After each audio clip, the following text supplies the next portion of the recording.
Welcome to the From the 108 podcast, starring the drunk uncles of White Sox Twitter.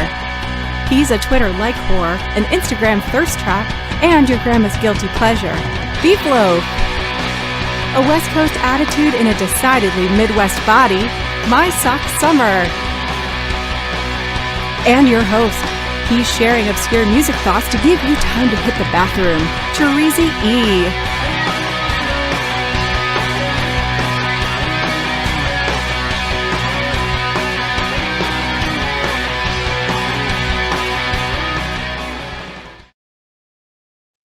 Thank you, Chorizy. Welcome to the From the 108 podcast. Get ready for some baseball, beer, and bullshit.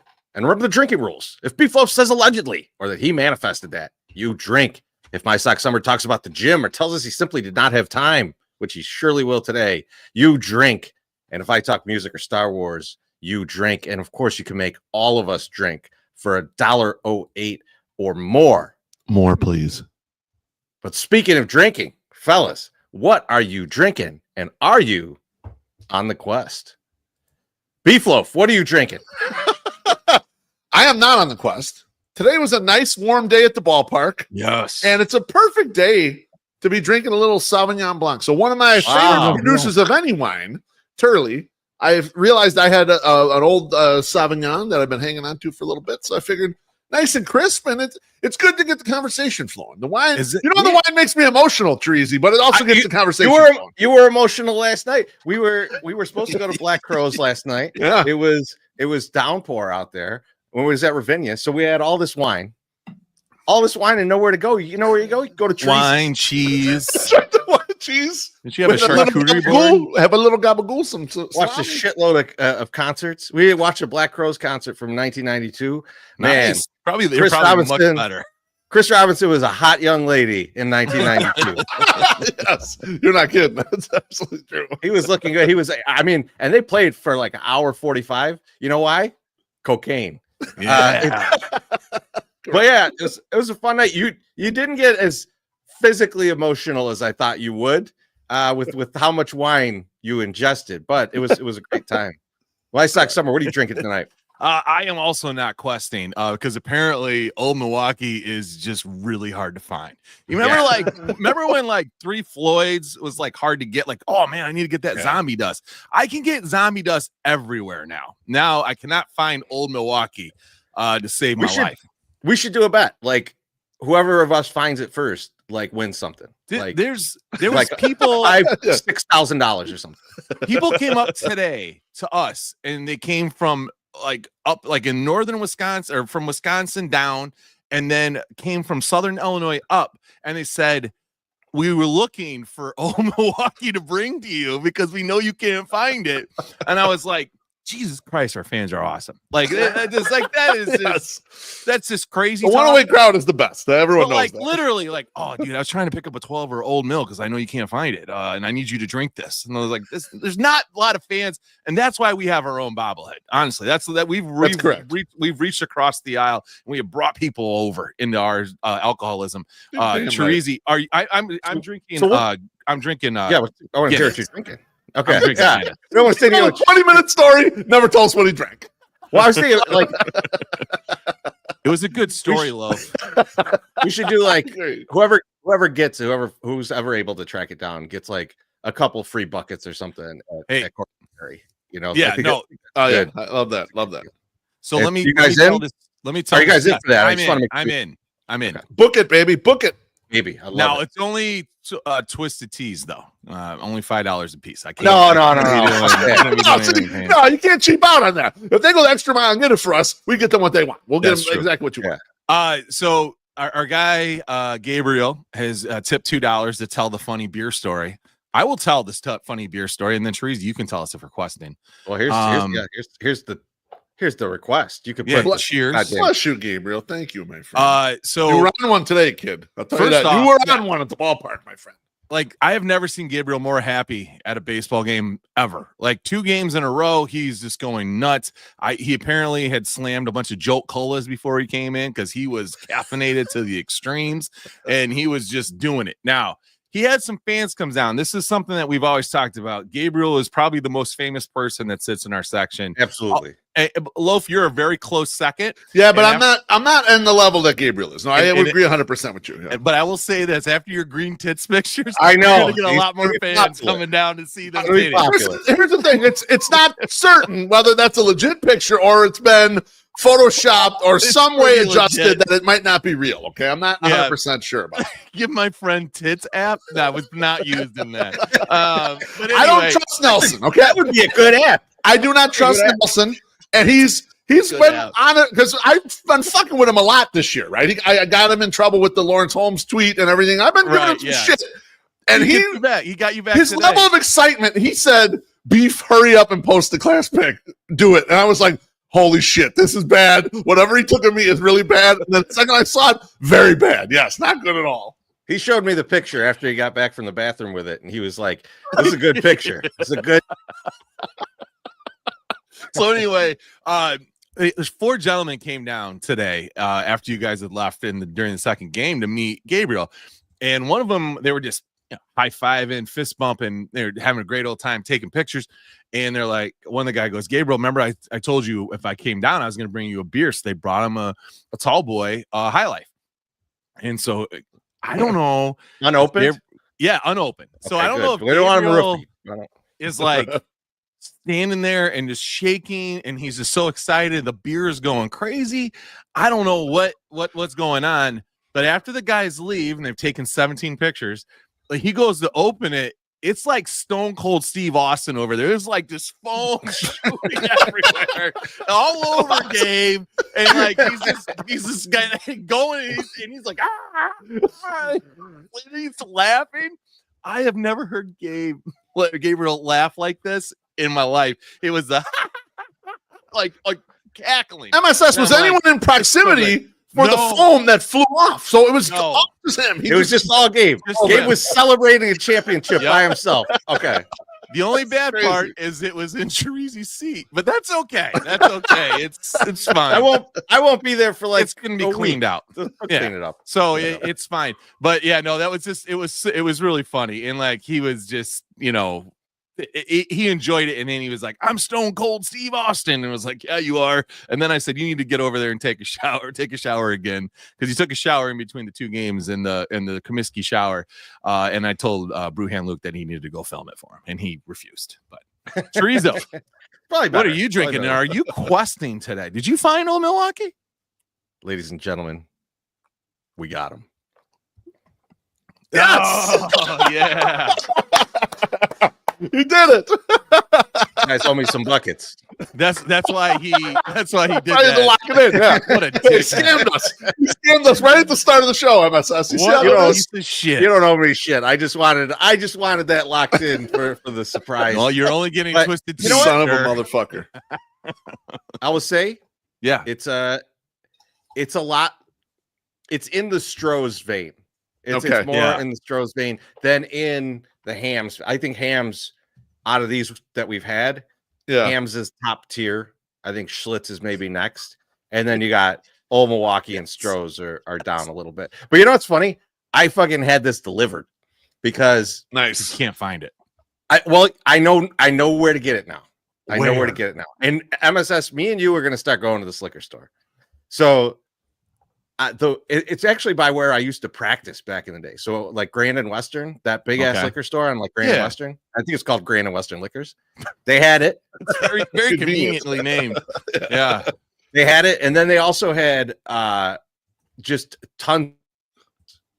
Right. Like, so I this was a $6 6-pack.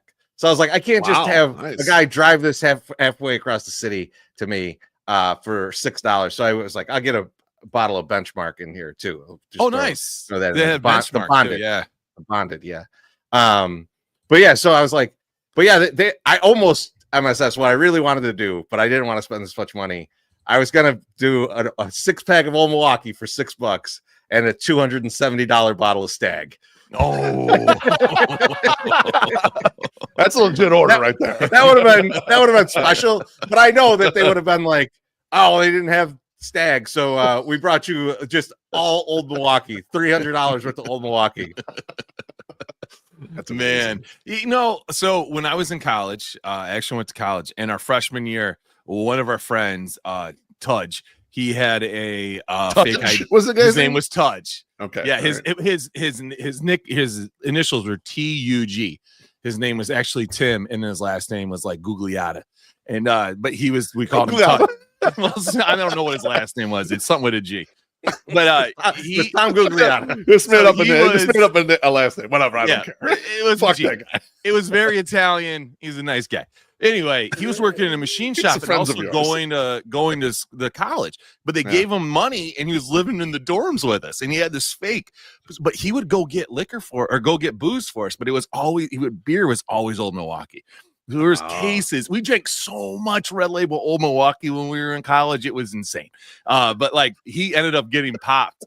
They caught him with his fake ID at the liquor store, and he ended up shoving the police officer, and the police officer ripped his pants, and they charged him like $75 for the pair of pants for the officer, and he was pissed. He was not happy. So it was like 1996. I mean, we got pistol whipped by the cop. Whatever. We got charged $75. Okay, it's college now. He was really upset. He was just not happy. So he to get his head broken open for doing some shit like that. Well, he's white, They don't do that shit. Fair enough. Chorizy, I think we got a drink, man. We got a drink to get from our guy John Nava. Oh, hell yeah. John Nava says, cheers, gents. Let's go into the weekend on a high note. Let's do it. The Sox weren't helping. We'll do our best. Sox fucked us real hard today, twice. My God, man. We'll get more into that later, but yeah. We'll touch on some of those problems. MySoxSummer, how you doing tonight, buddy? I'm doing good. And happy Father's Day, Loaf. Same to you, my friend. Yes. Had a great great Father's Day weekend last weekend. We went and watched I watched my older daughter play softball on Saturday and Sunday, and she did good. And we had a sidewalk sale in between the times I was watching softball. And when we're I bust out all my stuff on Sunday after we get home from the early softball game. And I have like these remember the old folders of the Topps baseball cards? And it was like the full on thing, right? Mm-hmm. And a woman was walking by and she sees them. And I bought them at a thrift store, and I was thinking I could make some money on them. And I sold a lot of the good ones, but now the crappy ones remain. And she's going through all of them. And I go, oh, hey, yeah, those are just vintage folders, of old Topps cards. And she goes, I was just looking to see if my player was in there. And I go, well, who's your player? She goes, Ken Patterson. And I was like, Ken Patterson from the White Sox? Yeah. She's like, yeah, the White Sox. And she's like, I should have had his baby. And I was like, what? And so I'm like, what? Where's the story here? And she's like, yeah,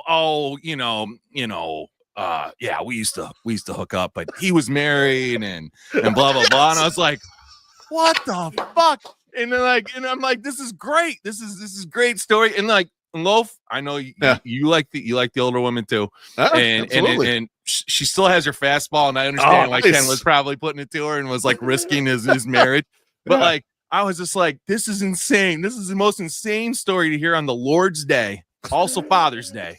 And how she used to get down with Ken Patterson when he was married, and she should have had his baby. I mean, it was great. And I go, I'm like, I'm so sorry, I do not have a Ken Patterson, but if I find any cards, I'll make sure that you get them. But I was like, this is great. Like, we could probably press her for details, but I'd have to like cover. We should get her on the podcast. Yeah. How about the guy we ran into at the Reggie show, who was telling us the story about his aunt's friend who was in love with Scott Radinsky and fucking flew to Los Angeles to fuck. And I said, well, were they in a relationship? He's like, no, she was just stalking him. She went, you gotta get on the podcast and tell us, because he's telling Chorizy and I this story. And we're like, wait, what? What's going on? I couldn't even follow it. It was so insane. Like, were they in a relationship? I love you guys. I'm not on Twitter. I listen to the podcast, but if you're listening, reach out some way, email something. Come on the podcast and tell that story. I want, for the Ken Patterson lady, I want her and her current husband on for this. What's the age? I don't think she's married. I don't think she's married. MSS, what's the age and dimensions on the Ken Patterson lady here? Well, I mean, I'm thinking she's in her 60s now. Okay. Yeah. And she's then, yeah, she's like 5. I would say 5'6". 5'6". Okay, But yeah, 44. I mean, What are we talking in the middle? she's She's she's thick. Okay. no. 48-inch ass. Where are the measurements at, bro? I'm saying Tracy, I'm trying to paint a picture for the audience here. That's all. Yeah, no, the funny thing is, about journalism right now. Okay, we're working on it. MSS is trying to act like he didn't look, and you know, he probably has a picture on his phone that he took. She's walking away. no. if she murdered somebody, the police sketch that MSS gives to the police would be fucking incredible. Hey man, Exactly. smaller lady, but she's not. She's just slight. She's Okay. slender. No, like real big ass or nothing. But she likes to pronounce. Take it easy, Jer. Yes, you would be totally in. I think she's a complete lunatic in a good way. Like, Jerry, she's probably watching this right now, screaming at you guys. No. I hope so. That would be great. she's 100% outside drinking with my neighbor right now. No big deal. Don't worry about that. She can overhear but- you telling this. We can hear But you yeah. from She's gonna be. My sex. I'm gonna ask you a question about Father's Day. Yeah. Okay, were you with your dad on Father's Day or no? Was it just you? Not this Father's Day. No. Okay. A lot of times we do go back. We went back for Mother's Day, so we Okay. didn't go back for Father's Day because softball. You know. No, I get it. It was doesn't just line gonna up be or whatever. hard, yeah. But I have this thing, and I actually spent Father's Day not only with my father, but with my father-in-law, who I have a good relationship that's with as pretty well. It was good to have everyone together, Yeah. and Chorizy and Quincy were there too, and everything. But I have this thing with Father's Day where when I'm with that group right there, Mhm. I'm the baby father, basically. Even though my daughter's 15, I've been a father for a long time. I don't feel like I'm getting the true Father's Day because they're the fathers. I'm Yes. just like the lower level father. I need them to die off before I could become, and then I become in the true father spot. You know what I mean? Like, I'm not wishing that, but you know what I mean? Like, Treasy, I'm like the junior father right there. And Bonita could be 30 years old, and I could still be the junior father. You know? I get what you're saying, but like honestly, like you're the only one doing the real fathering nowadays. That's right? true. Like, That's true. They finished their fathering they're long done. ago. Yeah. They've been done for a while, and you guys Good are call. pretty successful. Well, Chorizy not, like he had a longer See, way to the success. I was wondering if other dads Yeah. felt like this when they're the like Yeah. the junior father at the celebration. You know, it's a little. Yeah. It's not. I don't feel as a slight to me. I just feel like I haven't earned it as much as they have. It kind of like it's a little bit of where it's the feels. You know. And you know what though? It's like you're gonna get more because at some point they won't be there. So like you'll get yours at the end.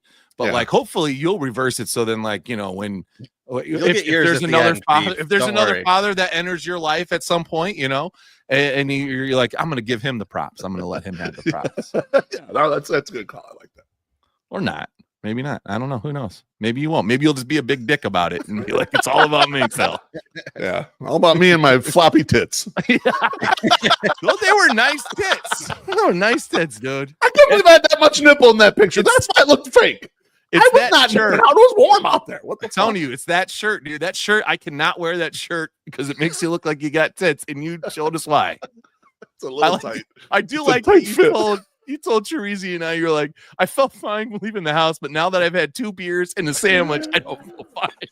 Like you magically grew tits because you had 2 beers and a Yeah, no, I was puffy. I got a little puffy from the 2 beers and a pastrami sandwich, all right?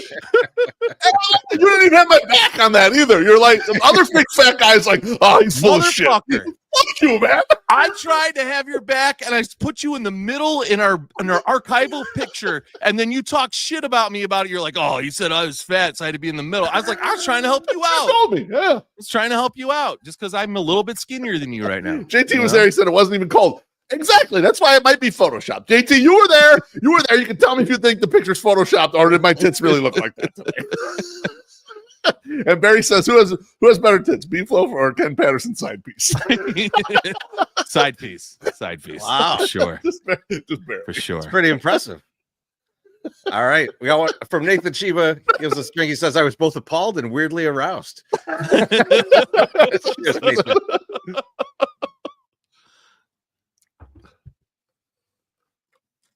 Beef. Guys, How you I gotta doing go tonight? see about a thing. I'll be right back.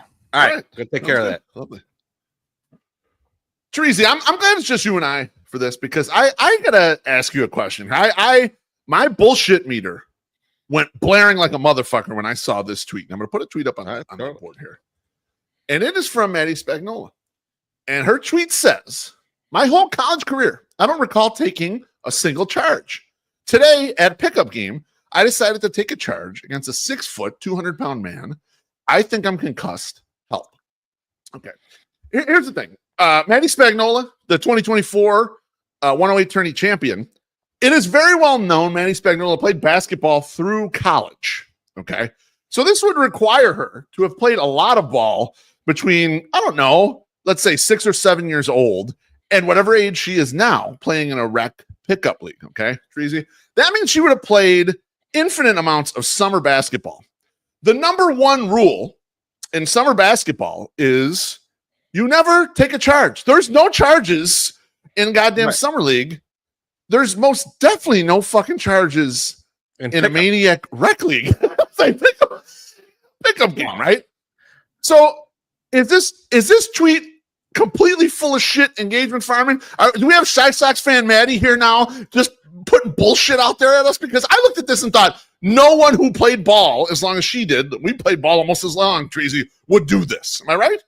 I think the first part could be true of never taking a single charge. Yeah. I definitely played with guys who would refuse to take a charge. Yeah. But the second part, taking a charge in a pickup game, how? Why? How do you end up under the basket? Two, she's short. She's probably 5'4". How does she end up under the basket? A 6 foot, 200-pound guy right there. Where is she? No. This is never happening, right? This is total bullshit. It's got it. Yeah, who's calling it? Who's calling? Like, is she taking the charge and then screaming charge as she's going to the ground? Like, I don't know. I've never. I'll say this. Yeah, I have never, in all the pickup basketball games I've ever played, had anyone try to call a charge. No. Nope. Like, never, ever. Yeah, no. Like it does not make sense, Beef. It does not make sense. Just checking there. I thought it was pure engagement farming. I'm upset by it. Not because of the engagement farming. It's degrading her basketball sense out there. She's trying to make it seem like she's some sort of moron. She knows fucking better than that. There's no way that's be the case. Timothy Maher says, I'm picturing George Wendt and Gung Ho. yeah, exactly. That's exactly what you do. You know where my bullshit detector went off, Beef? Where? We're at the game today, and they show Ryan Noda up on the screen. Congrats to Ryan Noda on the home run today. Home run, buddy. And he's from like Volo, Illinois. And Quarantine's like, where's Volo, Illinois? I have no fucking idea. But this is definitely a Chorizy thing. Like, this not everybody else. Like, if it's outside of the city, I don't know which direction it's in. I don't know why it's famous. I don't know. I don't know any of it. Like, I don't. That's a shortcoming of mine. However, that's fine. However, Wally and Brewhand Luke are acting like it's the most famous fucking place on earth. It was unbelievable. The comments are coming at you too. JT's in here. Antique car museum. They got the antique car museum there. Wow, Wally, what do they have in the antique car museum? I don't know. It's been decades since I've been there. Decades. And you're acting like it's like this famous place that everybody should know. I couldn't believe it. And they're both going on and on about it. Like, they know so much about, and I was like, guys are wasting your fucking time. If you're spending all your time learning about Volo, Illinois, you have wasted the opportunity cost of knowing about Volo, Illinois is way too fucking high. It's like you're either full of shit or you're really wasting a lot of time. It was a battle to show who had more knowledge about Volo, Illinois, and no one cared. Knowledge. Nobody could care. Not a single person really cared, and we started looking like, why do you keep going about this? No one cares anymore. That's where the guy's from, you know. And then we started making jokes about it because we're like, who gives a fuck about Volo, Illinois? And if this guy's even really from that fucking place, you know? Sharon's ex-husband Chris says Volo's such a dump. I wouldn't know. Could be. I don't know. I still don't know which direction it's in. We got a drink from Husky Bardo. He says, "What's the Sox record before All-Star break? 3 at Jays, 3 with Diamondbacks, 3 with Giants, 3 with Dodgers, 3 with Rockies. I think we'll get at least 2 wins against the Rockies. I think I'm counting on those 2 wins. Yes. Yeah. So I don't know. I think I'm not going to make a good number right off the bat here, but I do think there's some winnable games in there. But that D-backs Giants Dodgers run, that's tough. They might go 0-9. They got 23 wins right now. I'll say they go through that thing, and they have 29 wins. Let's say they get 6 wins out of that. 27-28 was going to be my yeah, somewhere in there, right? Those sneaky we need to sweep the Rockies. They might beat the shit out of Cleveland. You just never know. So thank you, Bardo. Appreciate you. Yeah, thank you. You guys are getting some good tips. I should have just stayed going. So I was watching, and Beef, I don't know if you have more, but I'm gonna just jump in real quick and ask. No, go ahead, and if we want to move on, that's fine. But I got backups if we need them. So I'm here. I'm back. I saw this trailer for the Bruce Springsteen biopic, with Jeremy Allen White. I like Jeremy Allen White. I like Bruce Springsteen too. But you know what? I don't need a movie about every motherfucker's backstory. Like it used to just be they do the behind the music is 1 hour and you got everything you needed. They're not a full fucking motion picture with all this. And there's enough people refuting their story. Yeah, I don't remember it that way. I'm pretty sure he fucked my mom. That wasn't what, that wasn't it wasn't over the song that we broke up. I was like, yeah, and I'm like watching, I'm like, and then last night, Beef, we're talking about Prince. We had a nice long conversation about Prince. I got to show my niece the Prince just absolutely destroying the solo in My Guitar Gently Weeps. So good. Yeah, that's great. And I will take backstory movies if they're like Purple Rain. If they're like, I'm writing a whole new album to this, and it's going to be the most glorified version of my life that I could make. It's just really titties, really make up shit. I'll be in the movie, right? I'll be playing myself as someone else, but the exact story of my life, right? And really, really, really lifetime it up, right? Like make it insane. Go Sci-Fi Network on it. Based on a true story. The one piece of the story is that someone has been in a spaceship before. So that's what I want to go. I don't know, guys. Do you feel the same, or are you guys like, we should get a lot of these backstories?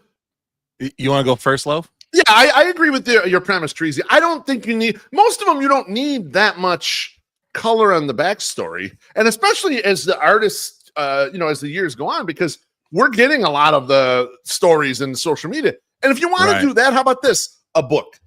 Put the shit in a book. I can listen to it while I'm out on a walk. I don't want to watch. I'm not going to watch a 3-hour fucking movie on Bruce Springsteen. I'm sorry. I'm just never.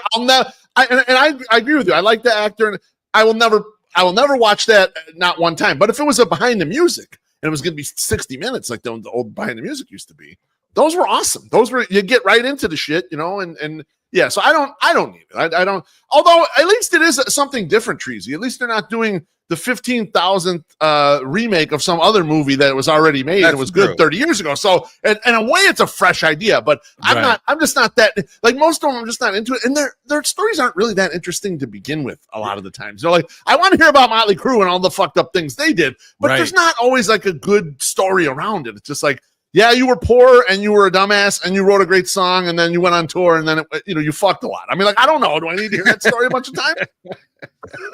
No, yeah, I mean, Bruce was famous very early. Exactly. And they also don't really ever get into the nitty gritty stuff, right? It's going to be like The Last Dance. It's all from Jordan's perspective, and it doesn't paint him in a bad light. So you're not going to hear any bad things about Bruce Springsteen whatsoever. Because the Johnny Cash one with Joaquin, is it Phoenix? Yeah, Joaquin Phoenix. Joaquin. And I was just like they never got into the bad shit, the real bad stuff. I needed to see the bad shit and then come out of the bad shit. Yeah, I haven't seen the Dylan one, and everyone says it's really good, but I don't give a fuck because I don't really give a fuck about Bob Dylan, to be honest. It's really it's not high up there. I thought the music was good, but there was no real interesting plot line that, or there was not really like a climax to the movie. Like the climax to the movie is when, which is, it is true. Like people were like mad when he was playing electric at the Newport Folk Festival, but like there wasn't a guy running around with a fucking axe trying to take out the soundboard. Like that didn't happen. Like, so it's like it was ridiculous. It was unnecessary, but they had to, because there was just no like real problem that they had to solve in Bob Dylan's life, other than like he fucked a lot. Well, it was his biggest problem. There's a comment from John Nave. He says, which 108er would you like to see a biopic on? Let me tell you something, John. Both Chorizy and MySoxSummer have lived very fucking interesting lives. The BeefLoaf has lived one of the most boring fucking lives you could possibly imagine. I went to college, came out of school, had a good job pretty much immediately. I was paid well. I met a beautiful blonde woman, married her, and I've been with her for a million years. That's it. That's the story. These guys went out and lived some stuff. So either one of them, I would love to hear like a full-end biopic. And Chorizy has a bunch of stories he would never share on here. MSX has shared some stuff too, but you know. Mine would suck because it would be a series of me just being there to see all this shit happen. Like, just like, this guy was at a lot of stuff. I think that there is, like, your touring stuff would be interesting, and my out west stuff would be interesting. Like, to be honest, like, we have a little bit of fun, but then there's a lot of boring shit. Like, no one needs to see any one of our lives played out, especially since, you know, I've moved back here. Like, none of it's fun. None of it's really great. So now Jerry asks, we need a Wally backstory movie. Now his backstory is interesting. You corner him one day and get him to tell you some stuff about him. It's interesting. I don't think it's for a movie, but it's interesting. It's available on Pornhub. Let's get this drink. Robert Sky on the Rocks says, my drought has more home runs than all Sox catchers this year. Yeah, that's correct. True. Matt Dice had a home run, but the two young guys ain't got shit. Thanks, Rob. Appreciate it. I would love to see a Kyle Teal or Edgar Caro home run. Kyle Teal, he came up to the plate in that first game, Chorizy. Yeah. He had a 346 on base or whatever. I remember him being on base one time before today. I was like, how is this guy? It says he's on base a lot. I never see him on base. I always just see him out usually. So I was very, and then he got a single in the game. So I was like, okay, well, maybe I'm just not paying attention. Who knows? You're just out there in the ether. Floating around. Jackie Treehart says an Anthony Kiedis or Nikki Sixx one could be good. There is a Nikki Sixx one though. Nikki Sixx, the Nikki Sixx shit is crazy. Yes, the dirt is. They made that into a movie, right? I didn't watch it. Yeah, I read the book. Well, they got behind the music with them too, and the Motley Crue shit is totally insane. Yes, absolutely. Yeah. Something like that. Fine. If you want to just get a taste of it, find the Motley Crue Ozzy Osbourne story when they're on tour together. Oh my god! And they're like, and Ozzy is just like way into his Coke era, like really, really far into the Coke era. Yeah, it's probably one of the wilder stories I've ever heard. But yeah, okay, no more biopics. Beef, what else you got for us? I saw this headline, guys, and I thought about MSS with this one, Chorizy. So man, this headline says Tracy Morgan says he gained 40 pounds on Ozempic after learning how to out-eat the drug. Okay, now this Tracy Morgan's fucking insane. I totally believe it. Tracy, how long do you think it'll take MSS to learn to out-eat the drugs that he's on currently? Give me a roughly amount of time. I thought it was going to be today. I thought it was going to be today. Because he's only get hungry at the same time, like they're on their periods together. They both was shot up the stand so they could get sandwiches together. It was very cute. he got a meal before the game, so we weren't even there yet, and he tells us about it. And he's like, and he's like explaining to us it was too small, the size of the hot dog. He's every time he said it, like got smaller. He's like, then I got the hot dog. He's like, $10 bucks, that's not a meal. I saw the guy. I saw the hot dog guy roll by, like the regular hot dog guy, and I could see MSS. His attention was on the hot dog guy. I was like, I wanted to rub his shoulder and go, why don't you buy one, buddy? Why don't you get yourself a little treat? I need it. So, I have big lunches. Okay. Timothy Mahler, that's just a triumph of human spirit. John Carney, the heart wants what it wants. Perfect. No, the Mr. Lucky, they have that new stand over there in the Mr. Lucky stuff, a lot of like Asian fusion food. And I got one of the mozzarella dogs, and I thought it was going to be bigger than what it was, but it was competitively priced at $9.99. And it was only like this big, like maybe 6 inches. And I was like, not so good. I thought it was gonna be because like literally when we went to that's just a reflex. Crazy, him doing 3 inches but saying it's 6 inches. That's just a life reflex right there. Fuck you. And so anyway, I respect it. On media day, it's like 8 inches. It was like this much, and it was like just not even that. I mean, it was just a little bit bigger than that. And I was like, come on, this is ridiculous. How am I supposed to eat this? So I'm like sitting there because I have a pretty good, decent sized lunch, right? Like I'll have a salad or whatever, and then like vegetables and fruit. Like I always have fruit, and this is what I'm going to load up. And I load up at lunch because you can burn this shit off. And then I didn't get that today because I had to go to the doctor to get blood drawn to make sure I'm not diabetic, and then go to the game. And I'm trying to be good, and I fucked up. I should have just waited and bought the sandwich and just had the sandwich, and that would have been fine. But I didn't. Yeah. But I did.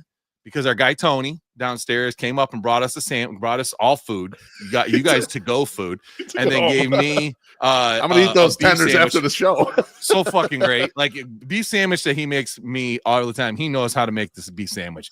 I ate half of it, and I gave the other half to Wally because Wally needed some sustenance too. Because that man was living on Mars today. Like he was just floating up there. He was living loving life. So I was like, here, you guys. I took that picture of him and posted it to the 108 account. It took him 3 hours before he goes, you son of a bitch. You posted that. I was like, yeah, 3 hours. That was in the first game, you dumb motherfucker. Like, you were so high right now. But yeah, no, he got the second half of that sandwich, which it's so delicious. I should have brought it home, but I was like, I got to get rid of this because I don't need to eat this tomorrow. So yeah, I can understand what Tracy Morgan is because listen, the human body is resilient, and you're gonna get used to some type of drug. Like people say that all the time. You build up a tolerance, right? So like I could definitely go upstairs and just start eating food, right? But the thing is like the drug that I'm on at least makes me go, I don't really need that food. Now it's a mental decision. Like I'm gonna go do this because I want to do it mentally for whatever reason. It's not a physical thing or whatever. But before you get like some, you get a little hunger pain, right? Like, and I'll get those in the morning because I'm hungry because I didn't snack or I didn't eat, and that's good. You're hungry, boy. I love that. So I get it. I get what he's saying. I'm sure you could definitely out eat it because the mind is stronger than the body. I mean, it just is, and like you can make yourself do all sorts of fucking shit. So you can definitely out eat a drug. I'm gonna break a little news and then we'll get to a commercial. Let's do it. I'm an old Milwaukee guy now. Man. Now, Chorizy, okay. I'm not. I like that you went there. But I told you guys after I had the Strohs the first time, I was like, oh man, it's not bad. It's an old man beer. It's all good. Man. And then I went back and I had a single Strohs and I farted for 8 hours straight. So you gotta see how the body reacts to it after you have it a couple times. I wouldn't just jump in willy-nilly. I'm 1 1/4 in, and I already know that this is not going to be good for my body. Yeah, it needs to be ice cold at all times. Like this is luckily ice cold. Oh, luckily ice cold. MySoxSummer, why don't you pay some bills? Let's do it. If you like house music, hot shrimp, and cold drinks, Lawrence's Fish and Shrimp is the place to be in June. That's right. Every Tuesday night, Lawrence's is throwing a patio party, and you're invited. DJ John Jam and Jackson will spin inspirational house music on the ones and twos. House-made fresh fruit cocktails and mocktails are available for purchase. Plus, you can get a full pound of our famous large fried shrimp for just $14.99. Fancy a cigar? Ralph's Cigars on Taylor Street will have a selection of their signature infused cigars available for purchase. Sounds great, right? So swing on over to 2120 South Canal Street every Tuesday in June from 5 to 8 p.m. Lawrence's Fish and Shrimp, serving up the seafood you crave for 75 years. I'm still cracking up about this. We didn't get to read it because we were mid-story. Timothy Meyer put, I'll have a pretty good, decent-sized lunch, about 3 inches worth of lunch. No, so shout out to Lawrence's. They hooked up 3 fathers in our audience with a gift card and some cigars from Ralph's Cigar Shop over on Taylor Street. So that was really cool. So those got sent out, and I know there were some tweets. I missed them because I'm a father and was enjoying my day. But that was going on. But also, Lawrence's is going to be the site of tomorrow's Bachelorette first round of first dates. Ooh. Now, our friend Shannon has been looking for love in all the wrong places, as we've done. We gathered 5 videos, for 5 guys. Then they're all coming tomorrow, and they are going to have a group date at Lawrence's. And our girl Kelly over there, she's hooking up. We got a buffet going with some popcorn, shrimp, and some chicken tenders. All the good stuff. I'm assuming she's going to throw other crap in there too. They're good food. And we're also going to then, after we have dinner and they have their little chat, we're going to go over to the patio where they have their patio sessions every Tuesday night in June. And we're going to have the house-made cocktails out on the patio when it is 117 degrees. So it's going to be great. The sun will be down by that time, hopefully, so it won't be too hot. So we'll enjoy it out there. We'll have these house-made cocktails. They have a bartender, because I had to get the specifics. It's like, are they going to be there? Are they there on Tuesdays only or what? And she's like, no, we have a bartender that comes in and makes batches, and then they mix it up just like you would get like a pre-made cocktail at most places nowadays. So they're gonna mix it up. So there's gonna be alcoholic ones and non-alcoholic for our non-drinking friends, and they will be on the patio. So now Shannon got to watch all the videos and sent the videos to her, and she watched them. And then she, of course, is busy Thursday nights because she hates us.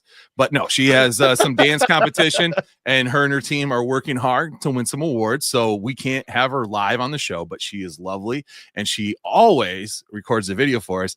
And she did. Whoop. See, why does it play right away as soon as I put her in there? Like, I don't want it to do that. Here, I'm going to put her in, but don't listen yet. Okay, so there's our Shannon. And we're going to watch this video of Shannon talking about the videos that she received from the fellas. I'm going to put the background music up because maybe that's going to be good too. Let's see. All right, here we go.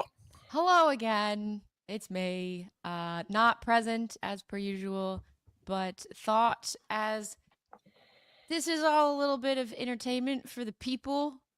I would at least record something of the reactions to videos that were submitted. I thought there were going to be 0, so, I'm a little surprised. Here's contestant number 1. All right, what's your name? My name's Andrew. My friends call me Goose. Hi, Goose. What's your Twitter handle? Goose_ASDF. Goose. I think Shannon and I have a lot in common. We both like the White Sox. We both like to drink beers. We both play video games.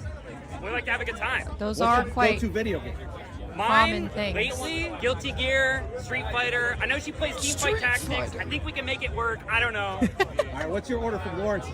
That means he's gotta go watched fish and the chips. stream. Oh, yeah. I like it. It's short and sweet.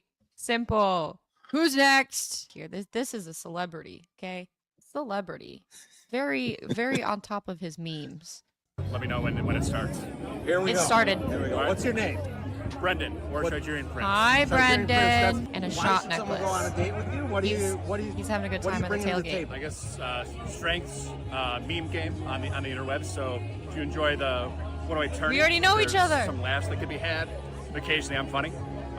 Same. Abstract. I know you're a dancer. I don't dance. It's really weakness. So Okay. we're Well, at least you know the weakness. yes. At least So you know we the can weakness. improve. Yeah, Or not. yeah. I don't know if there's any talent. There's Awareness. talent. And then Self-awareness. what's the order at Lawrence's? So we know. I got the free shrimp that one time from you guys with the card from 108 Day. Excellent. So Hype up the sandwich, sponsors. so A man of the maybe people. pick me, maybe not. Either way, we'll probably have a good time. Love it. First off, that's hilarious. Like, I like free shrimp from Lawrence's. That's my order. If you have free stuff there, I want it. I'm in. He's in for some tomorrow, it sounds like. Yes, yeah.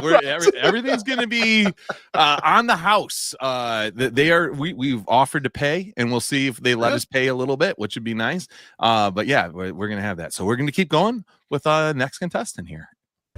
All right, what's your name? All right, my name is Brett Hafner. What's your Twitter handle? My Twitter handle is halfball7. I will interrupt myself to say, at what point in the tailgate were these being filmed? I don't know. I wasn't there. What amount of pressure was given to these fine gentlemen? I don't know. But shout out to the guys. Thanks, MSS, for forcing people to record themselves. I think that And I will just say that was Chorizy. That was Chorizy. And I did could say, And it was I could say, really good idea. I could say this was early in the in the tailgate, and not much pressure was applied. Although there were some people that I really tried to bully into it, and they wouldn't do it. So they're lost. But yeah, 100%. All right, let's continue.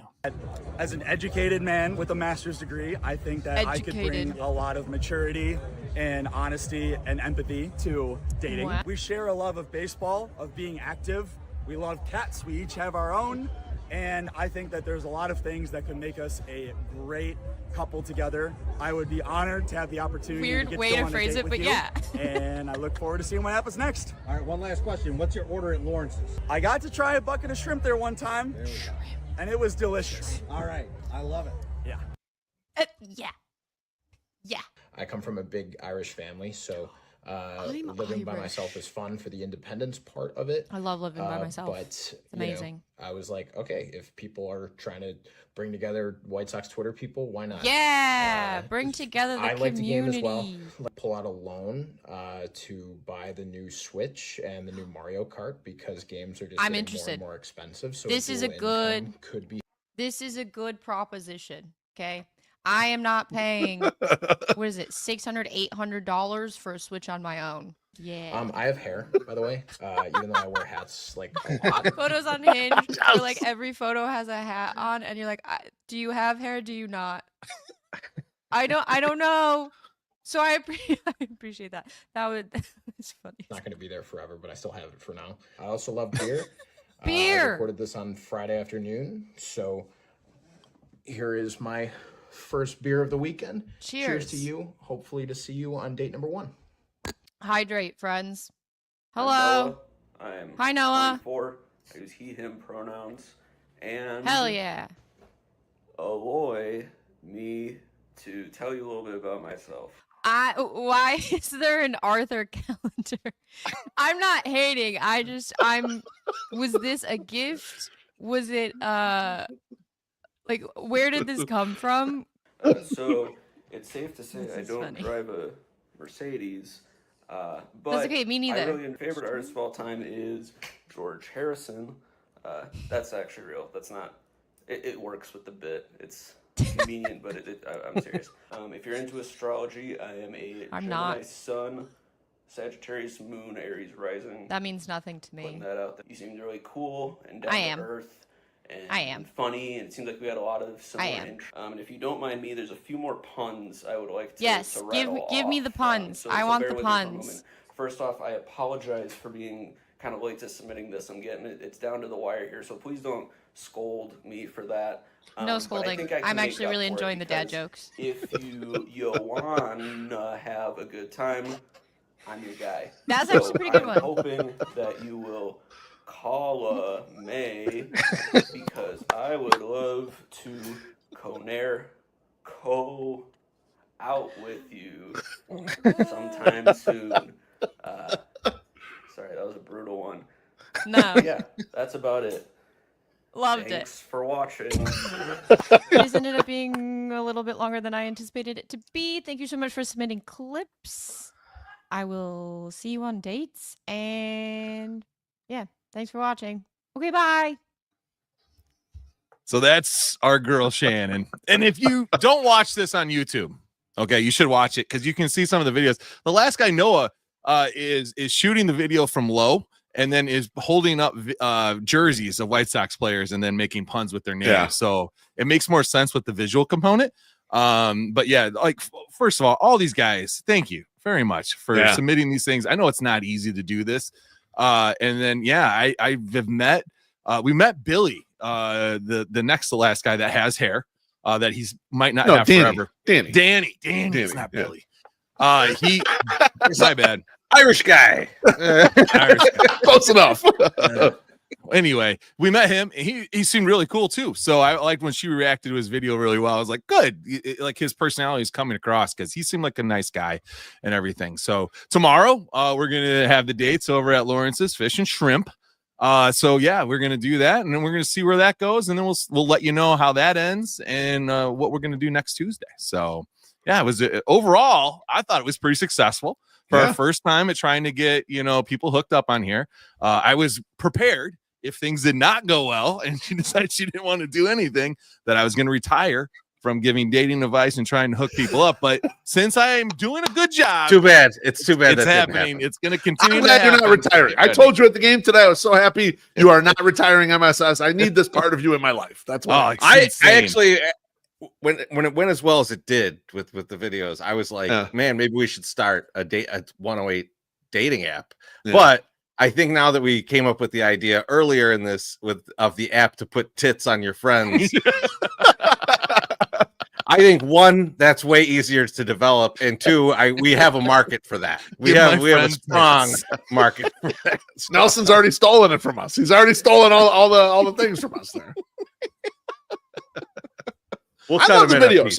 I thought the videos were fun and sincere, and and creative. Actually, Danny and Noah, who sent in their own, they weren't guided by Chorizy questions, and they were very creative on their own. They kind of laid out all the things. I was like, these guys are pretty brave. I don't know if I would have been that brave when I was their age. It was impressive. So. And Danny's like, thanks for being the wingman. And we're like, dude, I mean, sure. But you guys can do this, we'll see. We'll see how it goes tomorrow. It's going to be interesting. I will say the Shigerian Prince one was filmed. That was the first one we filmed. And I will say that was a kind of the creepiest I've ever been in my whole life. I was like, hey, you're single, right? I was like, get between these cars. We're gonna make a video.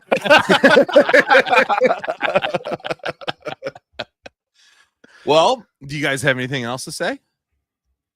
No, I'm good. No? I'm looking forward to the next step of this. MSS. But I must applaud you. I really liked the idea to begin with. I thought it was a difficult one to pull off, and it seems to be going pretty well right now. It's working so far, right? Nice job with it. Yeah. So, Shannon's been great. It helps that Shannon is hilarious. Like that's a good thing. When somebody sends you an edited video that you can display on the podcast, that's pretty fucking. That's pretty dope. It's not like, hey, here's 6 hours of footage. Figure it out. I appreciate that. Well, without further ado, smash or pass. Smash or pass. Smash or pass. Smash or pass. Smash or pass.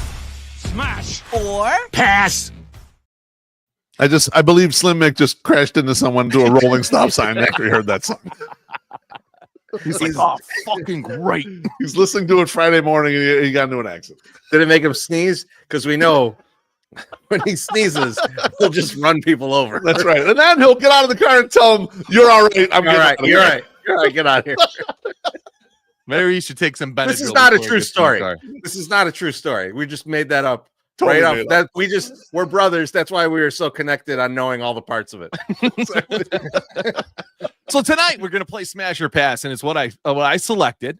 And boys, as it's getting warmer, it's supposed to be like 95 degrees tomorrow. We're getting right into that. We're getting what the fuck? Nothing. Don't worry about it. It's getting warmer. The thing that people like to do is go out and get treats from the ice cream man. So we're gonna do how fitting was it, Chorizy? Smash or Pass ice cream man treats. What? That you should go to jail for that picture. Yeah, at least be on a few lists. I agree. Gets you that horny, huh? I appreciate it. So I have 7 treats that you would find at the ice cream man, and you guys can smash them or pass them. So all right, I love it. Let's start off with number 1. And that is the WWF ice cream bar. Now, if you're not familiar, these came out in the 90s. It is a cookie top vanilla ice cream with a chocolate flavored bag. Now, I did notice that in the 90s, they said chocolate flavored because it was not chocolate. It was just chocolate flavored. Close enough. That was on the back of our bar. It was not chocolate. So these WWF bars, from what I remember as a kid, were really hard to find. You had to have a special ice cream man. So they were very, very hard to get. Chorizy-E, smashing or passing the WWF Superstars of Wrestling bars. I'm smashing that one, and because if I also remember, like the back of the box too was like a wrestling card, right? Like you like pull that off, and it was like a card that came with it. Yep. I mean, like it was a decent candy bar, a decent ice cream bar. Mhm. I don't think it's top tier ice cream bar, but as a kid, it was one of the most exciting to get. So like it brings me back to that level of excitement. I bet if I ate it now, I'd be like, this is dog shit. I don't want it. But yeah. I would smash. I'm thinking of young Chorizy. Old Chorizy, Right. everything you're going to show me is going to make me shit my pants. So I can't even qualify it. Young Chorizy's all over this. He's smashing. He's smashing. Shitting is happening soon. Chorizy. Eating wings and rings back in the day.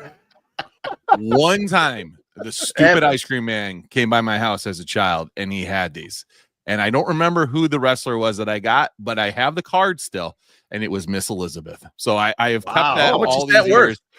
I don't think it's worth much because I think they made a bunch of them. The stupid ice cream man in my town never had them. So I don't know what they were not. I would assume they're all trashed though. They were like right? $2. Like, Yeah, if they you were got like, a mint one, it's got to be worth a fortune. Probably, no one I has could them. probably get it graded. I probably Yeah. could get it graded, and her not dying of drugs might increase the value too. But you know, who knows? Loaf, you smashing her past in WWF Superstars Wrestling ice cream. I agree with Chorizy along the lines of the novelty, and it was kind of a cool thing. Yeah. And we were not really big into wrestling. We liked wrestling a little bit like era of like Iron Sheik and Hulk and Andre the Giant and shit, but we were out of it pretty soon. Like by the time we hit 10 years old, we were not into that anymore.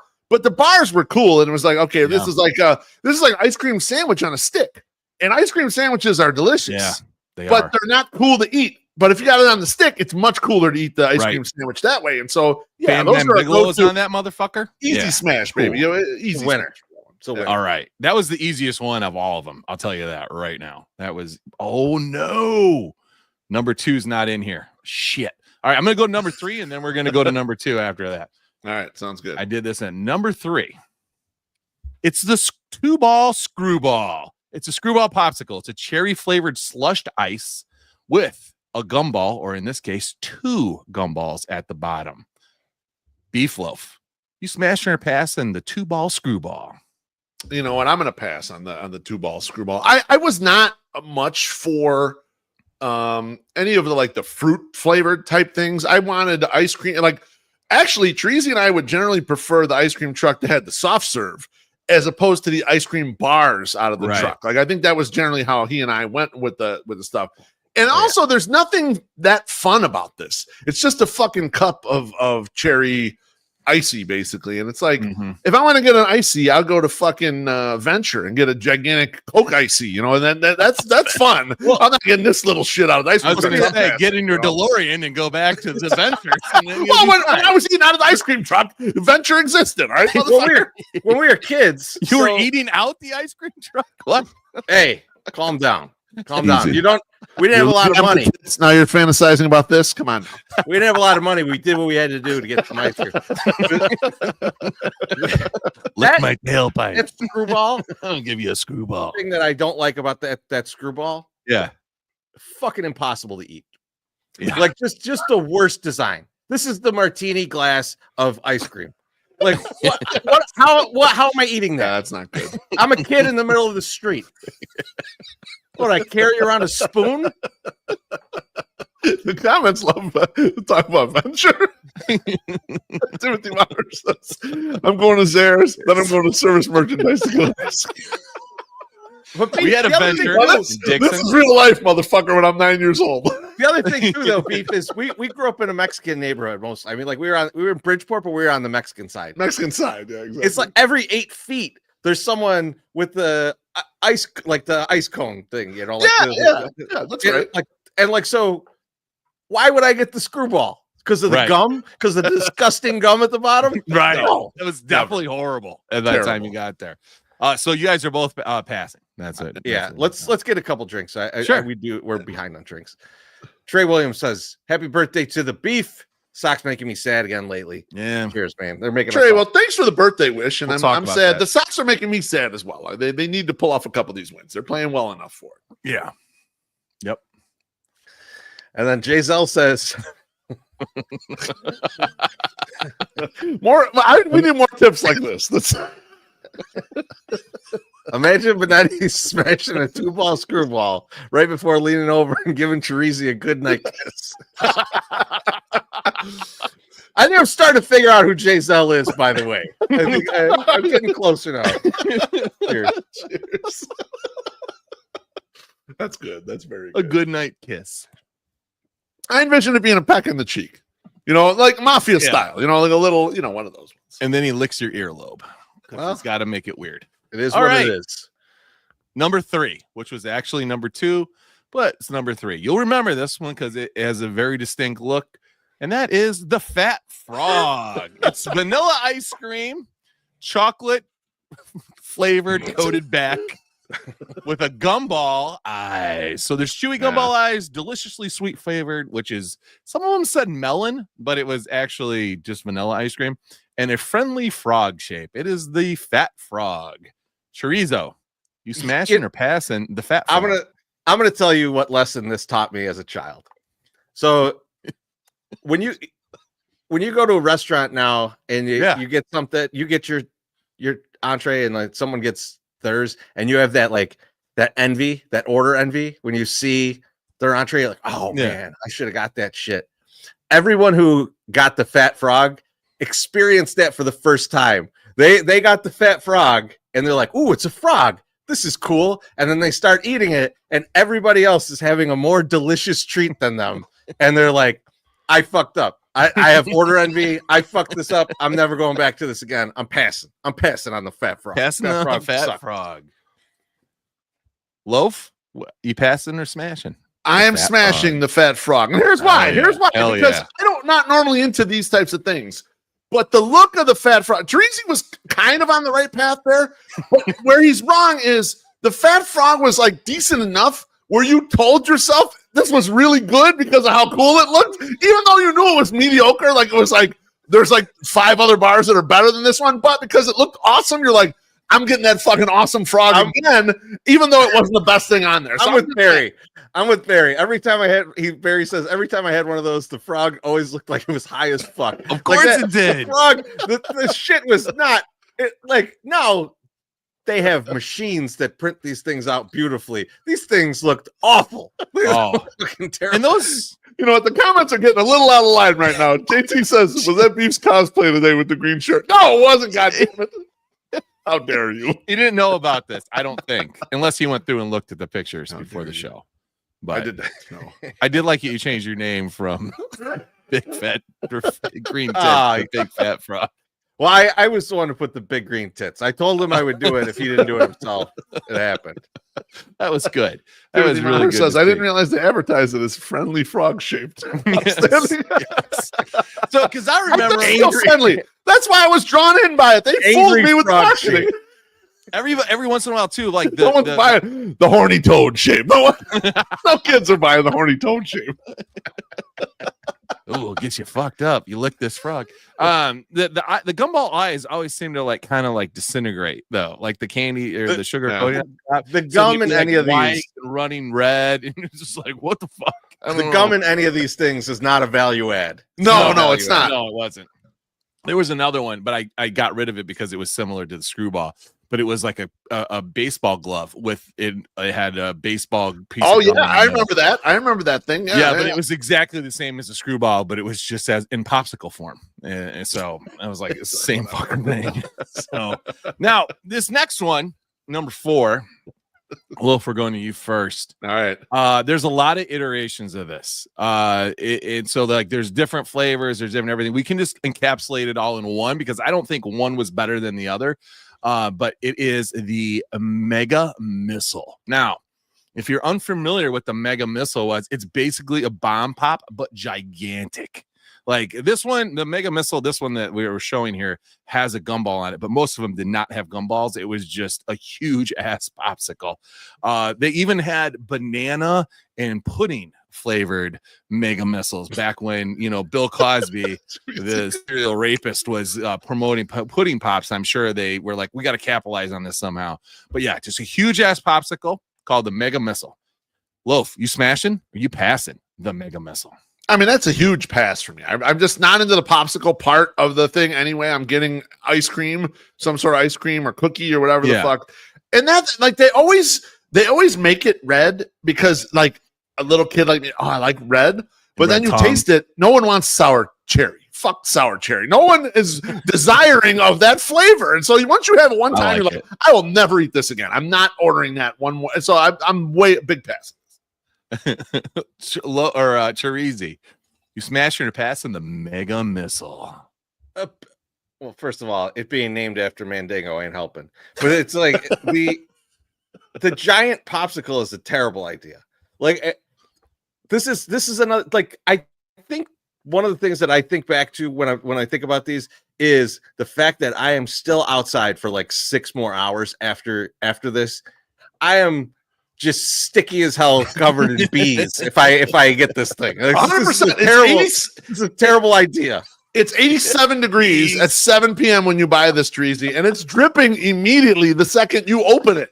You haven't even gotten one lick out of it, and the fucking thing is pouring all over you. And yes, we're gonna play freeze tag later on at night, and yes, you're gonna get stuck to the guy you tag. You know? There's not a napkin within 7 miles of me. No. And I'm just like I'm the sticky kid, and like I'm just dirty, and like it's a bad look. It's a bad look. I don't want that. All right. So you guys are both passing on the mega missile, which is basically a big, huge thing. Next up, something that my daughters enjoy, and I enjoyed quite well myself too. Even not recently, but somewhat recently, the King Cone, which is chocolate and vanilla ice cream in a sugar cone, crowned with chocolate flavored coating and royally roasted peanuts. Chorizy, are you smashing or passing the giant King Cone? Big smash, baby. Big smash. And what's great about it is that it's got that paper wrapped around it. So yes.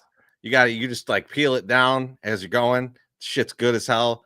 It's a lot of like weird fake fudgy caramel and fudge and stuff in there. Yeah, all of it very sugary, big time high for a kid. I'm in. I like this one. One thing that I didn't mention and that should be mentioned is the chocolate covered bottom. Like the bottom of the cone is chocolate. You have a nice little chocolate treat at the end. Yep. I was going to say there is a point, because Chorizy mentions with the paper, there is a point where you rip all the paper off and you're trying to get whatever's left of that cone and everything in your mouth all in one bite, because you got the chocolate on the bottom there. You want to get that all in there in one spot. You don't want it to start melting on you. So you got that's true. You know, good stuff, right? I mean that's an overall smash. You smashing too, Beef? Yeah, that's an easy smash for me as well. Yeah, no, that's good. It's good, but it's further down the totem pole of things that look really good on the truck. I think it was undermarketed, in my opinion. Like if you're driving that truck, because it's really good, and they should have been pushing that one baby a little bit more, you know. And instead I'm getting mesmerized by this goofy ass fucking frog with the fucking gum I never want to eat again. Like that, you know what? They tricked me on that, you know. But the King Cone was really good. What I think what the problem was, Loaf, is that you could get drumsticks at your grocery store. So it was a really easy treat to replicate. So like you had to save, and I don't think kids today get it. Like you could only get some of these treats at the ice cream guy. Like you couldn't get them at the store. Correct. We couldn't just go buy them. You had to wait. You had to catch the truck, and you had to, Mom, give me some money, and we're gonna absolutely. That's why you got fucked over by the Fat Frog, because you couldn't get that at the store. Like that was something special that you could only get. If I don't get the frog tonight, I might not get him for a week. I gotta get him right now. You know, you might never get him because that nasty gum, but still, I need it. The Fat Frog became a Teenage Mutant Ninja Turtle. You know, like it turned right into that motherfucker. Yeah. Like the Fat Frog's gone. They never see the Fat Frog again. Stupid turtles. So anyway, So number 5, King Cone. That's being smashed by both of you guys. Now number 6. This is a hard one, because you would see these at the store, but you would also see them being peddled by your local ice cream man. And boys, we smashing or passing the orange sherbet push treats.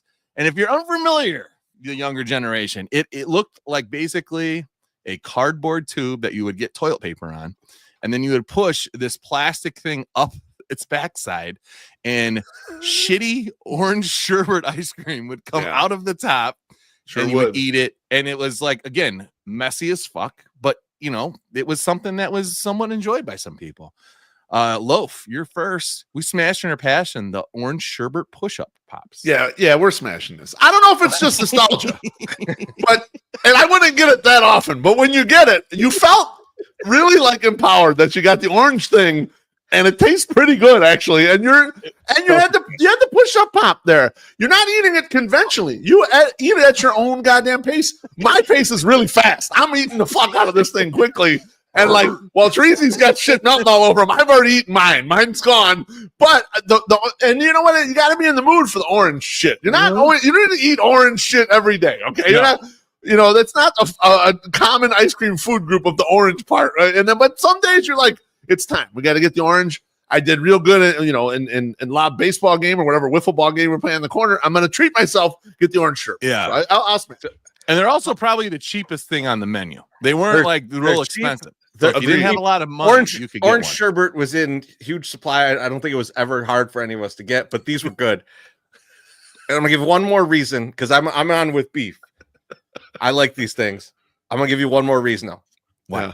Beef and I were fairly coordinated children. We were like, we played a lot of sports. We played sports, and we were fairly coordinated. Everybody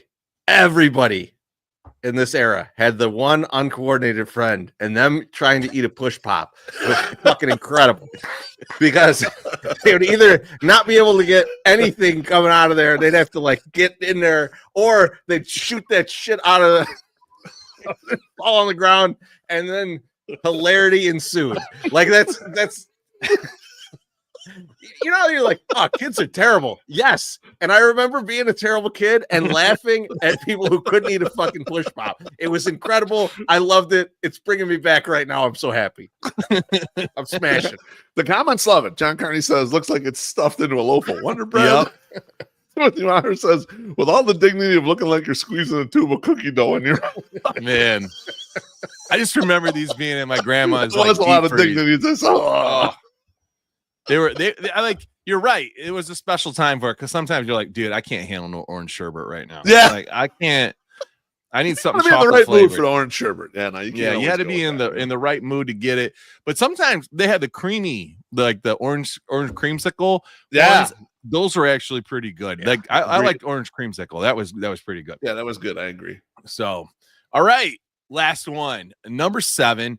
Now, usually when you got these from the ice cream man, they were gigantic and they were huge, but they're all the same. And I can only find these flavors or this one, flavor ice, the little plastic shit things that you get like about 100 of them in a package for like, I don't know, like $5, and you freeze them and they all taste relatively the same. They're just different colored. Flavor ice. Loaf, we smashing or passing the flavor ice. From the ice cream truck, I'm passing on these motherfuckers because my grandma would have 10,000 of these in the freezer, and Chorizo and I be eating these from 10 o'clock in the morning till God knows whatever time we went back to our house.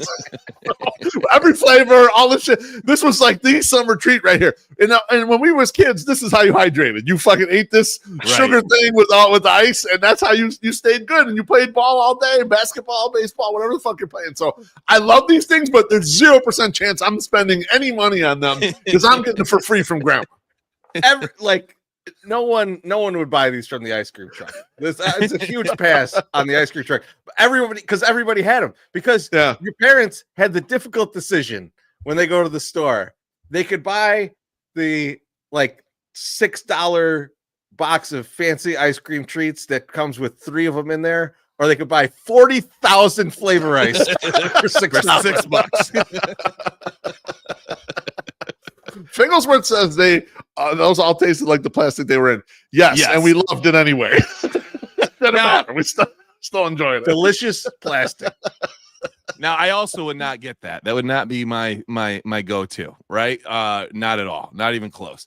Now, when we played Chorizo, you'll appreciate this. We played a show in the Commons area at NIU, a band, like our band played. It was called, they used to call them Nooners, and you would go at 12 to 1, and the day we were going to play, it was going to be like 100 and some degrees out. One of the guys in the band, smart guy was like, dude, let's go get a bunch of those flavor ices and freeze them, put them in a cooler, and we'll give them to people. And when they come through, and then they can be hydrated while they're watching our show. It went over like gangbusters. I'm dude. sure. People were like, they're so excited to get a flavor ice while watching us play shitty cover music in the middle of NIU's campus. So it was great. So we should tell the bums, hey, we're going to sponsor the food for one of your flavor ice. 15,000 flavor ices. We pull up with like 6 coolers of flavor ice. Cost us $8. Hey, so everybody, that's another edition of Slim Mix favorite show. Smash. Or Pass. Smash. or Pass. Smash. or Pass. Smash. or Pass. Smash. or Pass. Smash. or Pass. MySoxSummer, why don't you pay some bills? I will do that, Pedal sir. to the floor, feeling the rush, driving a Mazda in the month of June. May, rolling through the streets, so much fun. Mazda of Orland Park, where dreams come true. Windows down, wind in my hair, cruising with style, not a single care. The music blasting, we're on our way. Mazda of Orland Park, let's seize the day.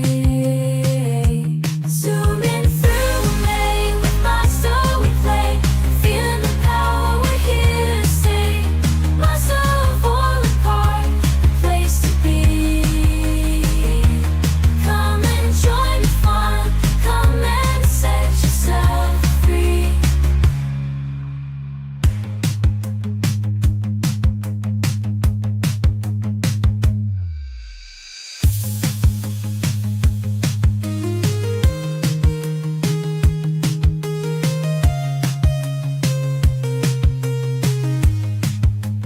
Come and join the fun.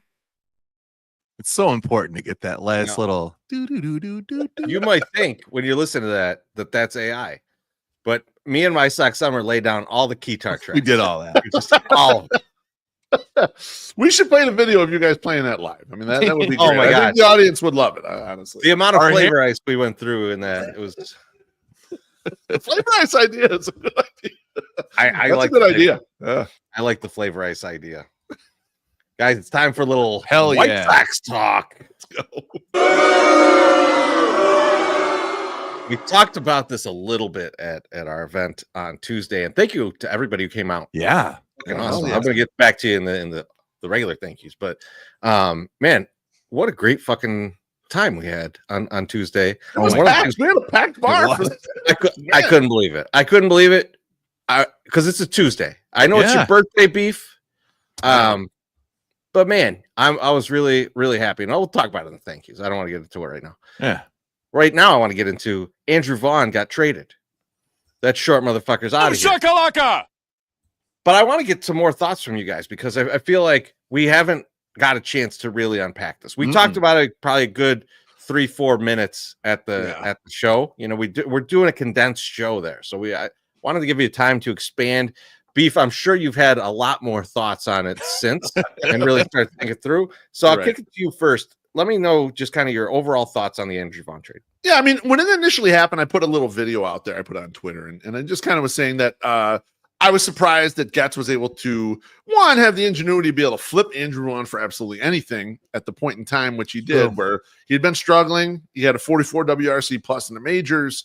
He had gone down to Charlotte and hadn't really shown much of anything in a couple weeks.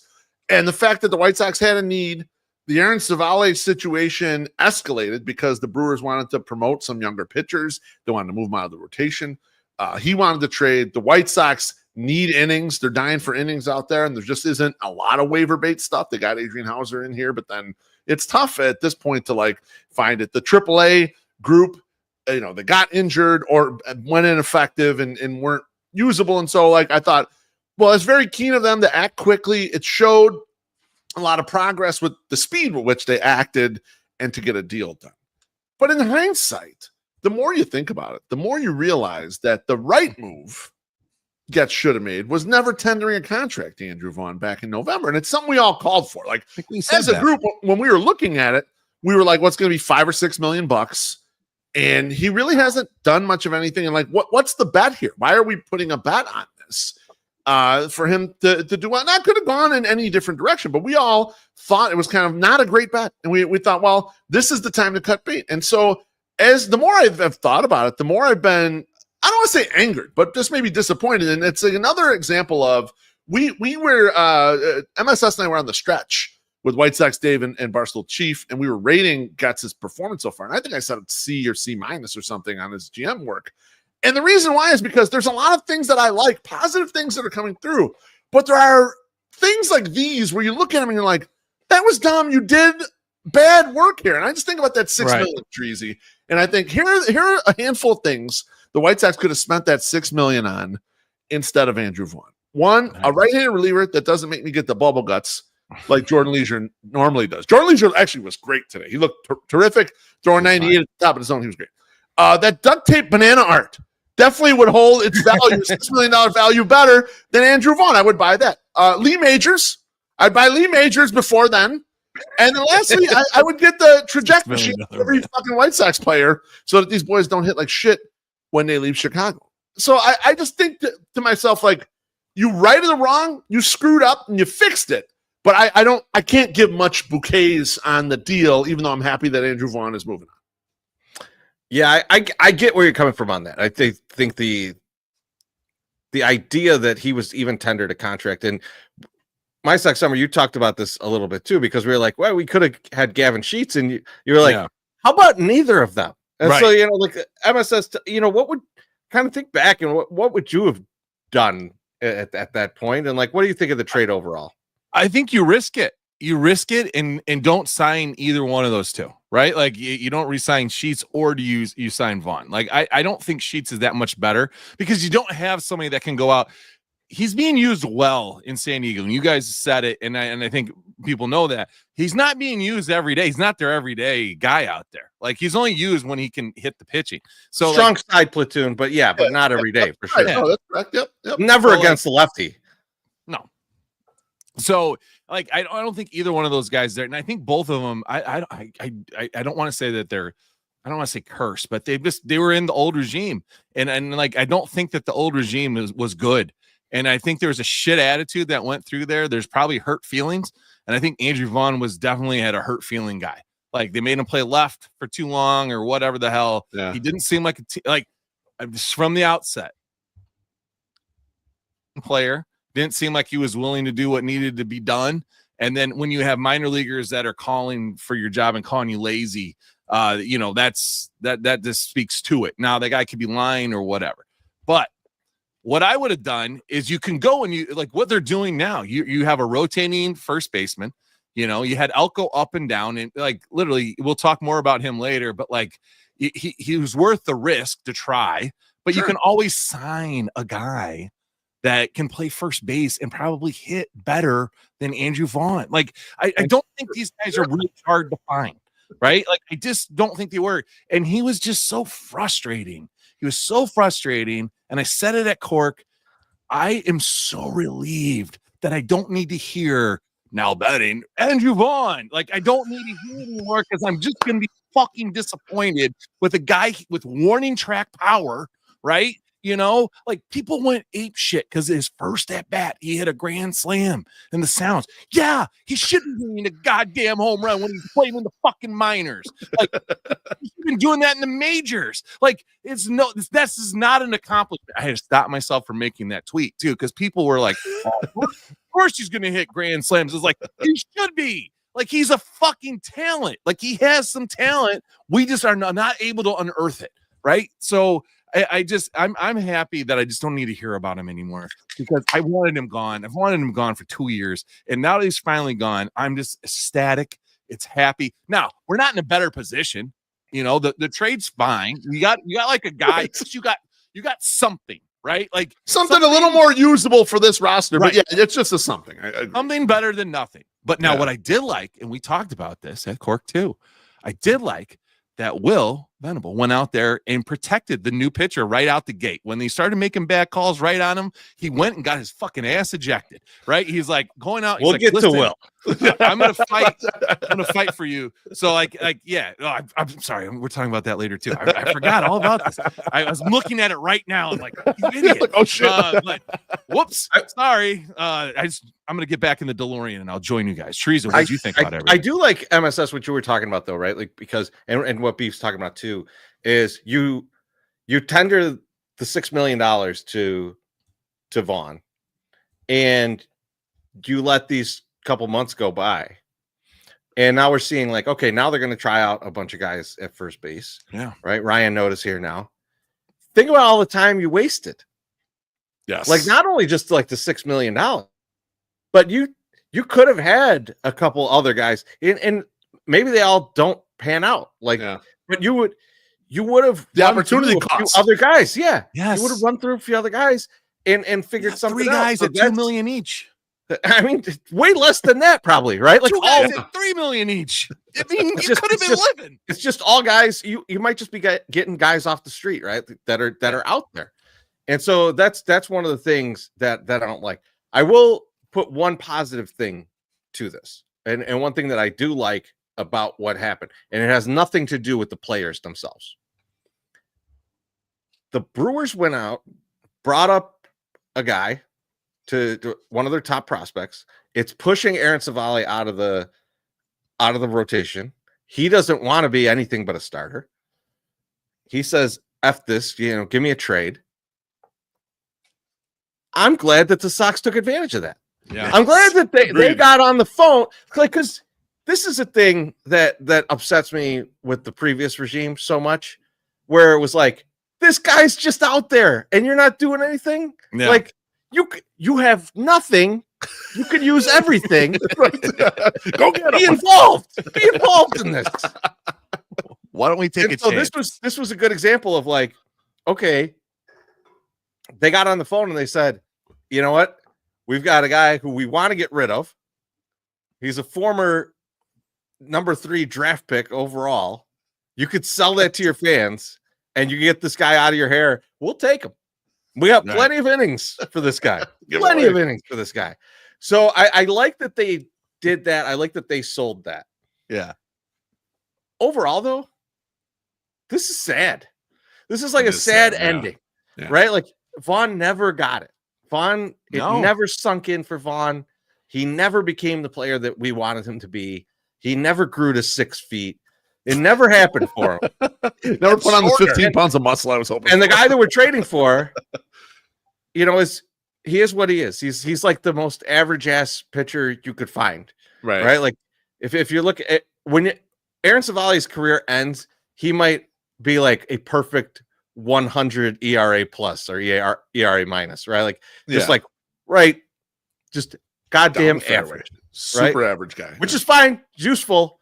But like, did you ever think when they drafted Vaughn 3 overall, they're like, hopefully we could turn this into a useful number 5 starter for a couple months during a rebuilding year? A couple months of runway here. One thing I want to ask you guys about this whole thing, and this is a little more about us than it is about the deal. Me for sure, and then us as a show, we were way out in front, first ones saying we don't think Andrew Vaughn's good, we don't think he'll be good. And we were way out ahead of the rest of the group, the intelligentsia or whatever. We weren't the only ones, but I would say we were probably the leaders, whoever. Should we be taking a victory lap about how right we were? Because to me, it feels sad. Like you're mentioning, Chorizy. I don't feel good about it. I don't feel good about the fact that we correctly analyzed this thing first. We were the first ones analyzing it, and we were the ones saying we didn't want Andrew Vaughn to line up, whatever. You shouldn't count on this guy, all this shit. But it just feels sad, like you say, like, fuck, I wish you would have proved us wrong. It's not a victorious. I would like to be on the other side of it. I would like to people be giving us shit. Like, you guys thought he was going to suck. He hit 46 home runs this year. Exactly. No, fuck him. Yeah, that would be great. Fuck you guys. Fuck you. Eugenio Suarez. Fuck all these guys. Like, that's what I would relish that. Like, we're going to the playoffs and Vaughn hit 46 home runs. Yeah, I'm an idiot. Great. Right. Like, buy my bobblehead. That's probably the difference between us and some other podcast. We're not going to tout, oh, yeah, we told you this was going to be a failure, and we're going to dance on this grave. Oh, we actually did tell you that we're going but we would have been happy if we were wrong, and we would say, yeah, we were 100% wrong on this guy, and we're glad that we were wrong, and that this goofy-looking fucker, annihilated the ball 46 times. Yeah, I mean, I've talked tons of shit about Andrew Benintendi. I really enjoyed his grand slam today. It was great. It did not stop. I didn't go like, oh man, I might be wrong. Fuck that. I just enjoyed the grand slam. I'm still right, but I enjoyed the grand slam. One last question on Andrew Vaughn before we move on. Do you think his weird appearance will play better in Milwaukee than it did in Chicago? I'm sure it won't in Nashville. And that's where he's going to spend a lot of time. Hitting bombs, baby. I think so, MSS. I think it will. They'll feel he's more salt of the earth, even though he's from California. You know, that's it won't matter. Only bald guy. Christian Yelich is a beautiful man. He's going to ruin that guy's career. All right, so we talked about Vaughn. Now we're going to talk about some of the guys that. We're going to miss that too because we were out front of that too. We're like, he's like 5'9". Come on, there's no way this guy. And then they adjusted it. You know, it's great. We try to be everywhere. We try to be on all the platforms for everybody to enjoy. And we put our stuff out on Kick because we could put it on Kick. So why not put it there? And we get shit this. Like, these are the comments we're getting, buddy. We want porn bots or we don't want anything. Right. I don't get out of here with that. Absolutely. Like, we're not going to make $1,000 a month. We would rather spend $1,000 on your porn bots. So please send the porn bots over here. Send the porn bots. They're for us. Where's Twitch? Twitch usually comes through with the porn bots. All right. All 108 profits go directly to porn bots. We talked a little about Brian Noda being in there and like kind of cycling through these guys. And Tim Elko is one of the guys they're cycling through. But I want to talk about two guys. And I think we need to put out a public service announcement to everybody that these two guys are not prospects. And that is Brooks Baldwin and Tim Elko. We are not saying you can't like them. We are not saying you can't hope that they do well. We are not saying that they might be useful major leaguers at some point. We're saying that these guys are not prospects. Do not say, why do we have this guy in here when Brooks Baldwin or Tim Elko is the future? They're not the future. Probably not. If you're counting on them to be the future, your future is in Colorado. Like right now, Colorado is playing out your future. So you don't want that. They're not prospects, but they could be useful. Beef, expound on this for us a bit. Yeah, I mean, I think we need to understand the approach here, right? And the White Sox told it to you right at the start of the season. Actually, they told it to you last year. And the way they told it to you last year is Brooks Baldwin came up, he shot through the minors like a weed. He hit at every single fucking level. He deserved his fucking promotion. He deserved to come to Chicago and get some run. But what you realize when he was getting some run is at some point they stopped believing so much in Brooks Baldwin shortstop. And they had Jacob Amaya playing shortstop a lot down the stretch. And Brooks wasn't in. And Brooks got, he was playing second, then he got hurt or whatever. And the White Sox set out in 2025 showing you they were going to play Brooks Baldwin, corner outfield positions across the infield, wherever they needed. They told you, and I made the meme, the White Lurie meme, to try to designate to you a couple points here. One, they see his future as being a utility guy. And so they're giving him opportunities in all that spot. And so while people were saying, well, it's putting a lot of strain on him. Yes, it is actually. You're right. If he was set it and forget it at a position, it would be easier on his current life. However, the way he's going to make his living is not being your everyday second baseman. I think they don't think that is the case. Maybe they're wrong. Maybe the White Sox are wrong. But the way they think he's going to make his living is he's going to pick up a glove at 6 positions.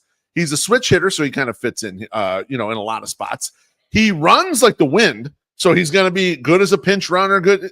He can do a lot of things, but these are not a lot of things that say, yes, we're going to devote a position to you, and you're a guy and you hit enough to do this. And so I think the way to think about it, I was trying to think of this in the context of like 90s Bulls. I think of Brooks Baldwin maybe maturing to the level where he becomes like Craig Hodges in the first three-peat team, where a valuable piece can make some plays occasionally, might come up with something, but it's not one of your top 8 or 9 players. It's just not one of your like core guys. It's a guy who is going to contribute, and at his peak, yeah, he probably hit a big home run here or there, or he'll probably make a big play, you know. And we saw it early in the season. He had a walk-off double in one of the early games of the year. He's capable of all that stuff, but you got to think of him more as a tertiary player. Think of him as like a bench guy on a good NBA team that's going to come in there and help you. And I think that's what they're trying to develop. So don't think of like they got to devote all this time to Brooks. Brooks is getting time playing center field in AAA, and when he's needed to be back up here, he'll be back up here. His most valuable thing right now is that he has 3 option years of one, which he's using right now, minor league options, to move him up and down and use as needed. He'll get his time. They've not forgotten about him. They're not neglecting him. They're just going to wait until the pieces fit right for him to play a little more and be up here. And so don't worry about him right now. White Lurie is going to be back, but he's not a prospect this season. And Ian in the comments is saying Brooks is probably on his way back. Talkman looks to be injured again. Yeah, he pulled up. This is another thing where it's like example where Brooks is going to be valuable in that case.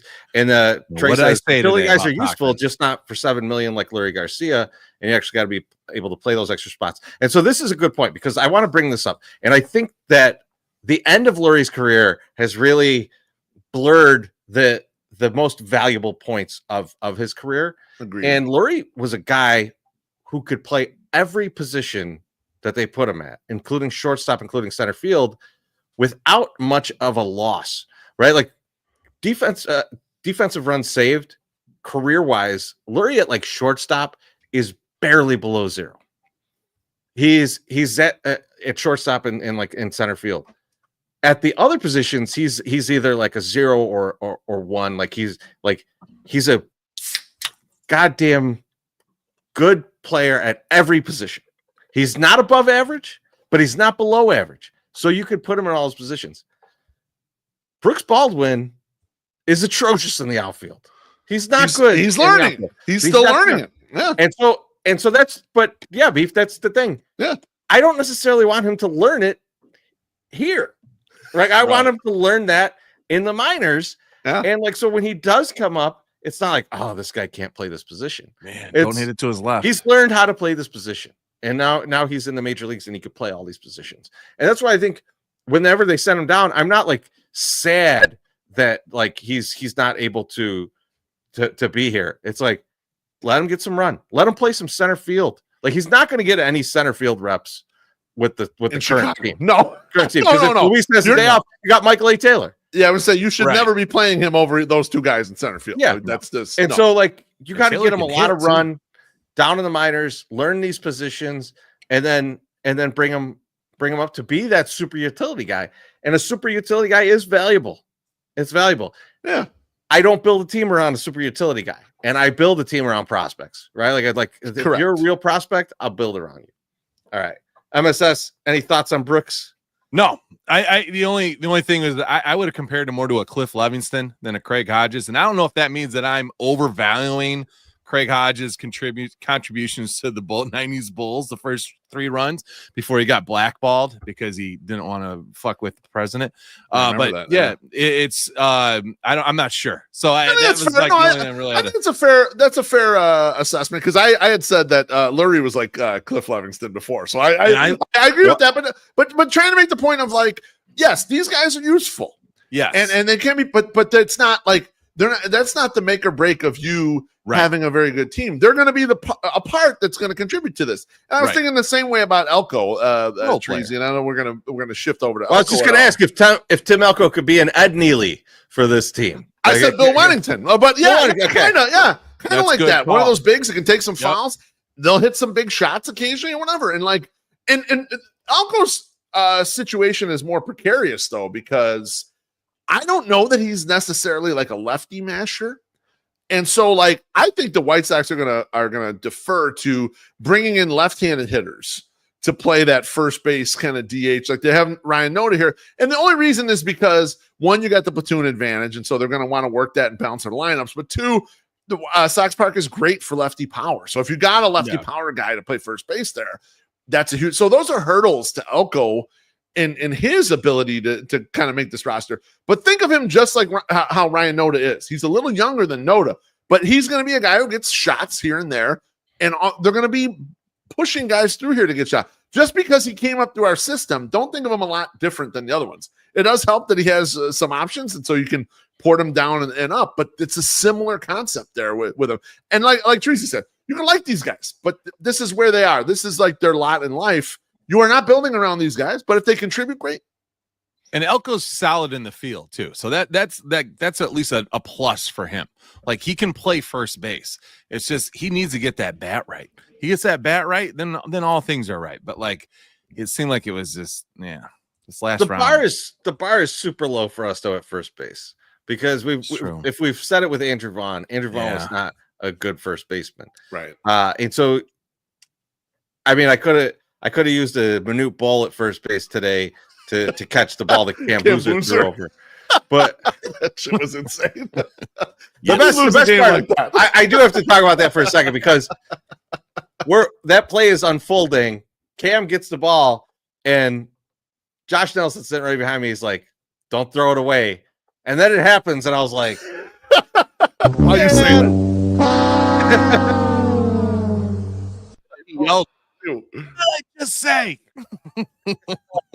He called him Cameron too. I like he full named Cameron. He full named him, man. He was pissed. You stop that, Cameron. But yeah, I mean, like, I think of a guy like Tim Elko, and I wonder what his ceiling is, right? Because we talked about it when we looked at like guys that are similar to him.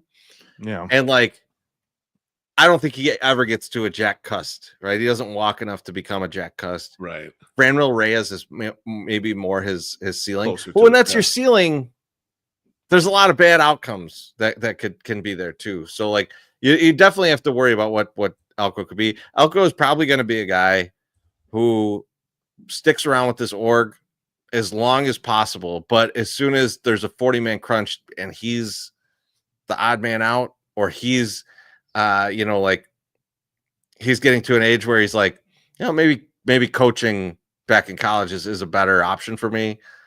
It might just be that, right? And like, let's hope that we could have him up a few times and get like 10, 15 awesome home runs. That's what we need. And like, that's kind of like a fun September where he hit 6 homers in September would be awesome, right? That'd be fun. Like that 2018 Daniel Palka. I mean, that's what I need. I need this for 1 that month. out For 1 month. Yeah. Well, or he walks off win number 50, right? Like that's exactly. That's what I want. That'd be huge. Exactly. Yeah, I don't. MSS. I don't see the 2018 Palka coming out of him. It just doesn't. To me, I think shorter stints about him. Like maybe he could have a good month or something like that.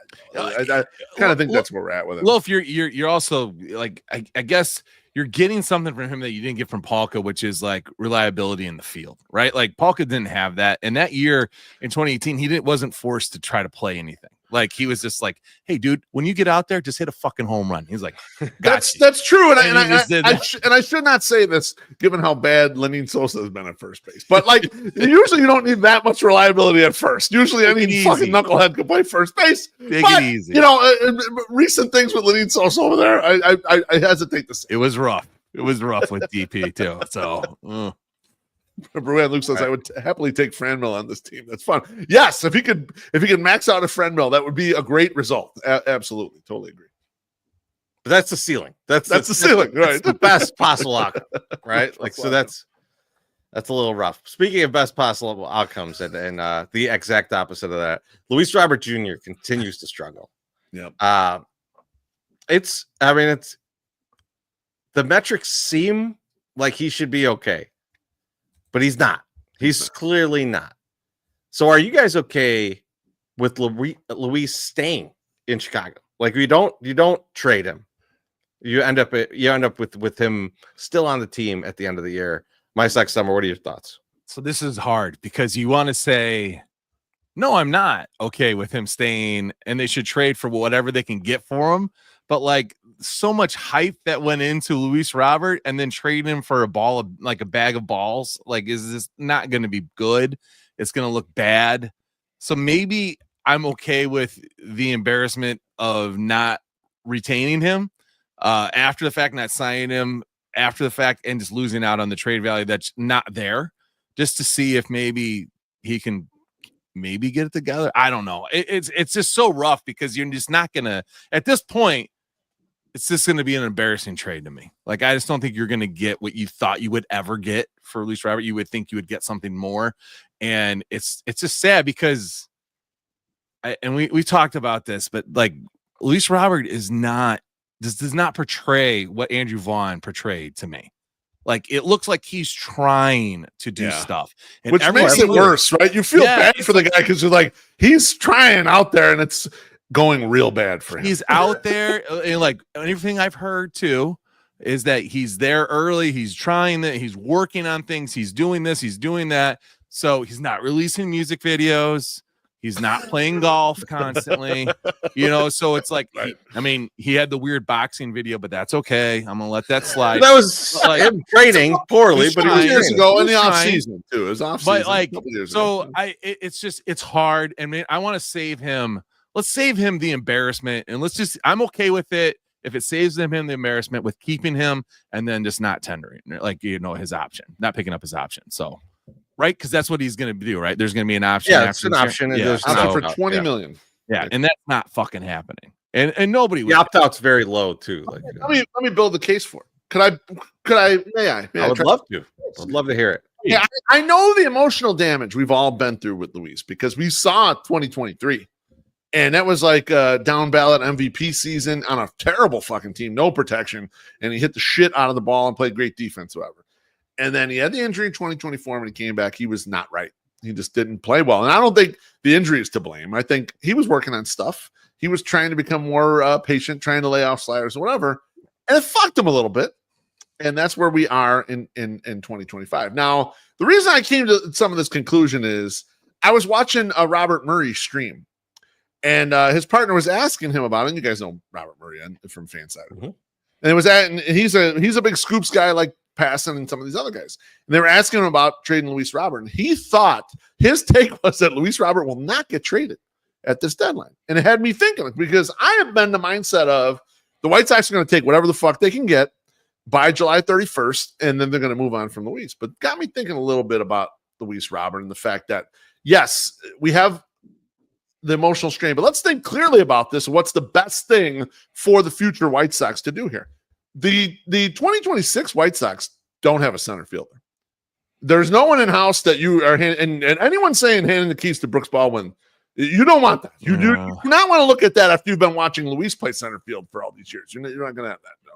So I think from a playability standpoint, you do need a center field. Okay, $20 million is a fucking ton.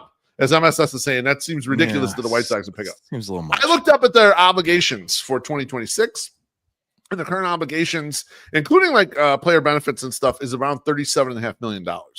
Basically, the only guaranteed contract on it is Andrew Benintendi's $15 million. So let me throw this out there. If you see some progress in Luis reworking his swing, which I haven't seen much yet, to be honest with you. He had a little bit of a streak in Houston, but then he's regressed some, in Texas and in the homestand. It has not looked as good as to me as looked back to what he was before. But let's say you see some progress in reworking the swing, and couple that with the fact that Chris Getz just can't get value at the deadline for Luis Robert. Not something like you mentioned, MSS. It could be an embarrassing ass fucking trade. Yeah. It could be something where you're like, "That's it." Like you really gonna do it? Would it be that bad to say, "Look, we got the Ishbia capital infusions. Why not gamble $20 million on Luis Robert and see if we could fix this thing and turn him back into a reasonable trade piece, something that you could actually get something for a future White Sox team." He's not going to be here in the future, but would you take? You gambled $6 million on Andrew Vaughn. Would you be willing to gamble 20 on Luis on a low payroll team to give it a shot? That's my case right there, guys. Go ahead, hit it. Take it apart. Well, I mean, I think for one, the not getting traded at the deadline it makes sense to me, right? Because there's not going to be a ton of teams looking for center fielders, right? And if they're calling the Sox, and the options on the Sox are trade for Luis Robert, who the Sox will want something for, right? Or trade for Michael A. Taylor. Most teams are just going to trade for Michael A. Taylor because it's going to be way cheaper. It's going to be way cheaper. And there's probably guys on other teams that are going to end up being in a similar position, similar to Michael A. Taylor, where they're defense first guys. They might be able to hit a home run every once in a while. Like, that makes it difficult for me to see the trade partner that's grabbing Luis Robert. Now, what I thought, Beef, was a little bit differently. I thought, what if you extended him for a few years, right, so that you could get him at a lower per year rate, but like maybe you have him for longer because his defense is still solid. It's great. Right. And you look at the disparity between like the top guys in center field, right? Like, you know, and Aaron Judge is technically in there, but you know, like the Buxtons of the world, the Cody Bellingers of the world, the amount that those guys make, it drops off rapidly when you get into the Harrison Baders, the Miles Straw, those types guys, Victor Robles, who was fucking left for dead recently, but he's making like 4.5 or something now, and like putting him in between there somewhere in like the $10 to $15 million range, right? Like, I could see making that bet. I don't see why. The Sox are uniquely positioned to make that offer to him and take that bet. And then you might be overpaying for a defense first center fielder, but you know what he is, right? If you're taking it from the angle of, we don't expect there to be a lot of offensive production here, and we're not paying to get a lot of offensive production. Is that a good contract for you? Because to your point, they don't have another center fielder. Right. And yeah, you could pick up a Michael A. Taylor. Michael A. Taylor is getting old, man. He can't be that center fielder. You can look anymore. at the list of guys that are out there that would give you like a comparable defense in center field. And it is a lot of those guys, Chorizy, where you don't know if they're going to fall off the ledge at the age they are, because center fielders, that's a young man's job. And the fact that Michael A. Taylor can even cover it at 34 years old is pretty crazy. Usually once people cross over to 30, it starts getting a little iffy out there in center field. It's very tough to play. So John Carney brings up a good point that contenders typically don't have a glaring hole in center field. There are contenders that do. That I know the Phillies have got some issues there, like the Mets as well. Like, there's a couple, but he's right. Like, it's not like you would think, oh man, this is a valuable thing or whatever, but it's not necessarily a great trade piece because the teams that are really good kind of are set in those and they've spots built too. their hitting in a way where they can hide a defense first guy at center field or shortstop or both, right? So yeah, so it's tough. I don't get how he gets traded, or if he does, we're gonna be so sad with the return. That's the problem. Yeah, I think that's the problem. You're gonna get an Andrew Vaughn in return. Yeah, you're gonna get some weak ass fucking return where you're like, wow, what? That's it? Like, they really did this for that? Like. And that like makes me think that maybe you do take a risk and you do like put out the cash because you can, like Chorizy, you said that too. Like, you're in a unique situation at this point where you don't have a lot of payroll. So you could pay that, but it needs to get creative, and you need to talk. I would say this: you go into your guys that you have now entrusted the keys of the car on, and you say to Ryan Fuller, "Hey, do we stick this out? Should we try this? Should we continue to push him? Are you seeing something here, that is good, right? Like, is there something positive, right?" And if he says, "No, I don't see it." This man thought he saw something in Eloy and brought him to Baltimore. Okay. So I mean, if this guy can see something positive, maybe maybe you trust him, and you say, okay, yeah, let's try it, because you do have the money, and it's not our money. It's not my money. Fuck it. Who cares? I would rather spend money on him than we spent the money on Vaughn, right? Like, I'd rather you go towards somebody that at least is offering you something, which is a glove guy in center field, great center fielder, and he's trying his ass and has shown a little bit that he can hit the shit out of the ball. So I don't know. I think you got to trust the people you hired and you say, hey, is this worth it? And it's just money. So why not? You got to spend money. You should be spending money. So let's answer a couple questions here in the comments. So like Jackie says, do his team options translate to a team that trades for him? Yeah. So they would get this. They would get the same option at the end of the year to give him 20 for another year, and then there's another option after that one. And I think the buyouts are very low, if I recall. So it's like $2 million a year, it's like two and then one or something. Yeah, you could bet your ass that teams like the Dodgers or whoever might trade for him, they would like to have that option in case they can get it right with him, in case they can figure out what's wrong with him, and then that's an easy pick up the option if he returns to even half of the prime version of Luis Robert. He looked good in Dodger blue too. I'm just gonna say it right now. Like, he would look good in the Dodger uniform. So I said, could you see the Sox declining the option and then sitting back and waiting until February to see if he's still available and offer $7 million? Yeah, you could do something like that. The problem with the Sox taking that route is that if he does end up signing somewhere else in, let's say, January, you have nobody. You have Dom Fletcher and Brooks Baldwin to cover center field, right? And you don't want that. That's not nothing against those guys. Well, actually, something against those guys. They can't play center field. And then C. McD says, who would want the struggling center fielder of the last place team in the AL? Yeah, exactly. I mean, I'm with you. You're right. I don't know who. You're right. I don't know who is. I think teams would want that. I think for nothing. I was going to say for a small trade. Yeah, absolutely. Yeah. No. So I think there are a lot of teams like at his current market rate. There are a handful of teams that are contenders right now that would love to gamble on him. I just want the defense, and if he hits, great. I mean, you got they'll give you your 20th and 25th prospect and gamble on him. And there's a bunch of teams that would take him in a heartbeat and say, we'll hit your 8th. And let's see if you hit a bunch of home runs in the playoffs for us, because we know you're capable and you have hit in the playoffs before. A lot of teams take a gamble on that shit at his current really low price, which, fuck. And then what Luke brings up, I was like shocked today. He goes, Luis Robert fucking bunted today. That's where we're at. Yeah. He had a sacrifice bunt. I looked at you, Chorizy. I was like, when was the last time this dude bunted? Like, was rookie year? Like, we're at that spot here. You know, pretty good bunt. Pretty good bunt. It was a good bunt, actually. So, last topic on the Sox, and I want to let MySoxSummer run wild on this because I feel like he's got some emotions on this one. So Will Venable got thrown out of the game on Sunday, and he was protecting Aaron Savali. And there was some fucking terrible calls. I loved him coming out and the fire and the passion. It was wonderful. Is he slowly becoming the manager for this generation of White Sox fans? MySoxSummer. I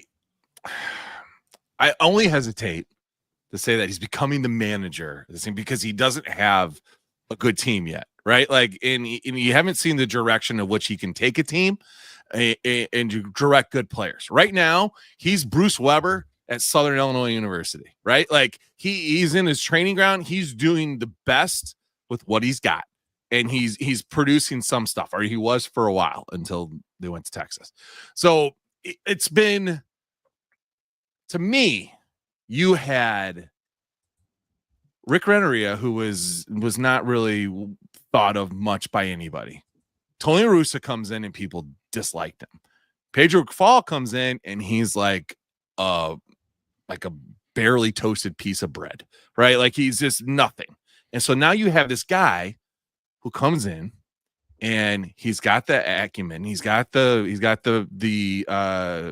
like, all of the people love him. He's a hot chick. And he hasn't done anything to embarrass you. He hasn't made any real big gaffes. Again, bar is low. But when you have a guy who's fucking his first fucking game for the team, and your manager comes out and lights a fire under this ump's ass and is like, for protecting this guy, I am fucking like, I'm excited, and I think that's great. I think you're showing that this is not the team it was last year. This clubhouse is not the same as it was last year, and I think you saw that on the field up until Texas, like, that these guys were playing harder. You saw it today. You saw in 2 games today where they could have fought. They could have just given up, and like, I gave up when it was 6-1 and came home, and they could have just like packed it in, but they didn't. And they're doing that, I feel, solely because of the way Will Venable has been with them in the clubhouse and has motivated this team to go out there and bust their fucking ass every day. And I think they do. So I'm not ready to say that he's the manager of the future. because he doesn't have any talent on this team, but he's fucking trending the exact way I want him to go. And he is the about face that we were hoping we were going to get after Tony La Russa left. So I think it's a good move. I think he was the right hire. All right. Beef, where are you at? Yeah, I mean, I agree with MSS's point there, and especially the part where he's like, you know, he just hasn't been dealt a good hand so far. So, like, I see complaints about him, and it's like, oh, this guy, he doesn't know how to manage the bullpen. And I'm looking at the bullpen, it's like, it's a bleeding sieve out there. There's like 2 guys you might even trust in a game, and he's got to fucking plow through a bunch of all these guys because he just doesn't have a lot. He's not armed with a lot right now. He's got, you know, and you could say it's mismanagement by him, but he's making moves or whatever, and the game is always getting back to terrible hitters that are on the roster. And it's like, he didn't put the guy on the roster. He's just trying to manage around this thing to kind of get his team in position for stuff. And so, like, yeah, maybe he can be blamed a little bit on those things, but it's also like, this is the hand he's been dealt here. He's done a really good job of like keeping the positivity. And like MSS mentioned, I put a tweet out about this before. It's like they play through the whistle, man. They don't give up, man. They're not wasting at bats. They're pushing it all the way to the end. They play hard. Yeah, they're just not equipped at this point. They just don't have the roster to see the fruits of the potential labor. And I think Will's making mistakes too. Don't get me wrong. I'm not like painting him in a way like, oh, he's the best manager in the league or some shit or whatever. He's a young guy who's screwing some stuff up. And we're seeing it in real time. There's times when you're watching, it's like, why didn't he bring in Steven Wilson in that spot to face the right-hander? What the fuck happened there? He's making mistakes too, but I think he's doing an earnest, good job. And I like that he's a young manager growing up with a young team here. And I'm hoping that sooner or later, that as the talent starts to improve and filter through, that I think people generally like him, but I think they'll really like him if we got a team that's 500 or wild card chase, they'll really love it. I'm wondering as I'm watching him, and you guys are alluding to this a little bit, how much Chris Getz is involved in, and Chris Getz's staff too, involved in saying like, do this and do that for the inner game stuff, because like he plays to the platoons to a fault, right? It's something that I used to complain about with Ozzie Guillen back in the day, where it's like, dude, I know this is now a lefty righty matchup, but this left-handed hitter sucks. Like why don't like leave the bad matchup for the guy that could actually hit, right? And like we keep ending up in situations where it's like, well, Vinny Capra's in the game now, and it's like just because of a lefty righty matchup that they're trying to handle, and like he's a little over managing to the platoon. I want to start to see him go like, okay, they put in a right-handed pitcher, but damn it, I'm leaving Austin Slater in there to bat against this guy because 2 innings from now, I'm going to regret that I don't have this guy in the game and I have some other bum in the game, right? Like, and so like that's the kind of thing that I need to start seeing out of him in terms of like in-game management. But I don't really care about in-game management right now. I'm not that concerned with that for a guy in his first 60, 70 games of his career. What I'm concerned more with is that does it seem like the players have a connection to him? That when he talks playing to hard for him, when he talks to the media, is he saying anything insanely stupid? Like these are the types of things that I just want to make sure that like we're not getting into, right? Like we just have we want a guy who can control the locker room, who says enough of the right things that like the team does not have to worry about what he's going to do, and just be there for the team. These are young guys. Just be there. And like the other thing is, if he ends up sucking, we got Sergio Santos right behind. I'm not kidding. Well, Teresa, I like the way you mentioned that about you don't care so much about how he manages the game. And one of the things I've been looking at is how does he manage Chase Meidroth's playing time and his rest? How does he manage Miguel Vargas? How does he manage Kyle Teal and Edgar Caro? How does he manage Shane Smith? And so far, to me, I think he manages them well, in my opinion. That last one's going to be interesting, Beef. As we get down the stretch. That's something we're going to have to watch and see how they do this. And this is on Getz, too. For sure. And I think I was joking with you this morning, then same joke with Josh, because I like to repeat my jokes over and over till they're in a good spot. But We were talking I about like Jonathan that you get Cannon. them like fine tuned before you go to. That's right. I appreciate that. That's right. Before he plays you- Madison Square Garden, you know. MSS only gold for you, baby. I love it. I love it. And we were driving back from the casino this morning, Beef, and I was like, man, when Jonathan Cannon comes back, Chris Gatt's gonna walk into that locker room and tell somebody else that they're injured. Exactly. Like, Exactly. hey, Who needs a rest? hey, Sean, you look like your arm's hurting. I'm gonna have to put you on the IL. You're going on vacation, kid. Come into my office. No, actually, I feel fine.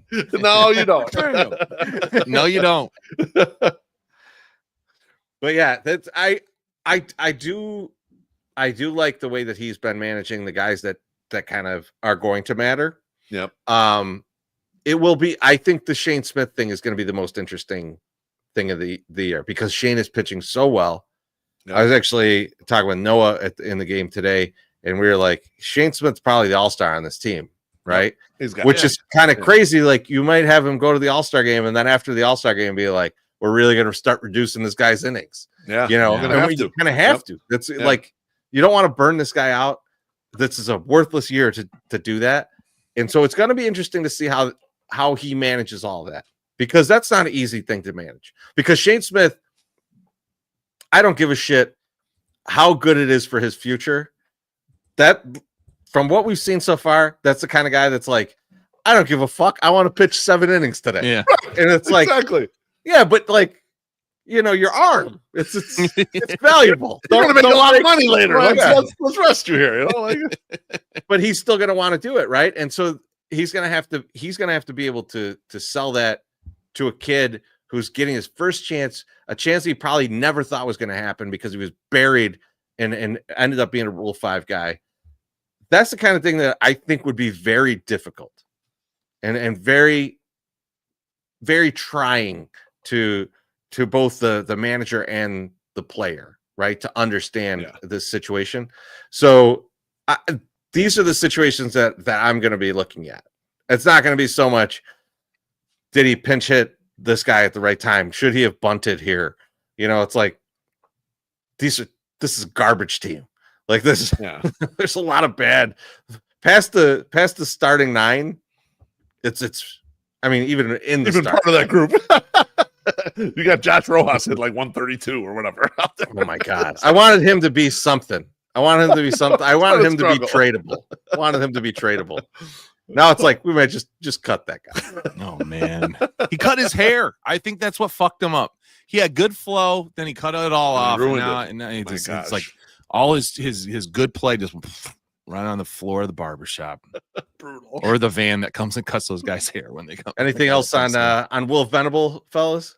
No, but I'll say this too. I must be a passion guy because I saw Caro like after he threw that guy out at third today, and he just went ape shit. Like he was just like, yes, it was yes. Nice, and he was just awesome. And I was like, it made me like I chubbed up. I was like, I must love just anybody showing passion out there because I was so excited by that too. And I was like, yes, this is the right guy. Like it just feels like this is the right guy, right? Like because he's at least trending in the right way because you're like, I want a guy that's going to be that excited that he got a guy out in third in a meaningless fucking game against the St. Louis Cardinals.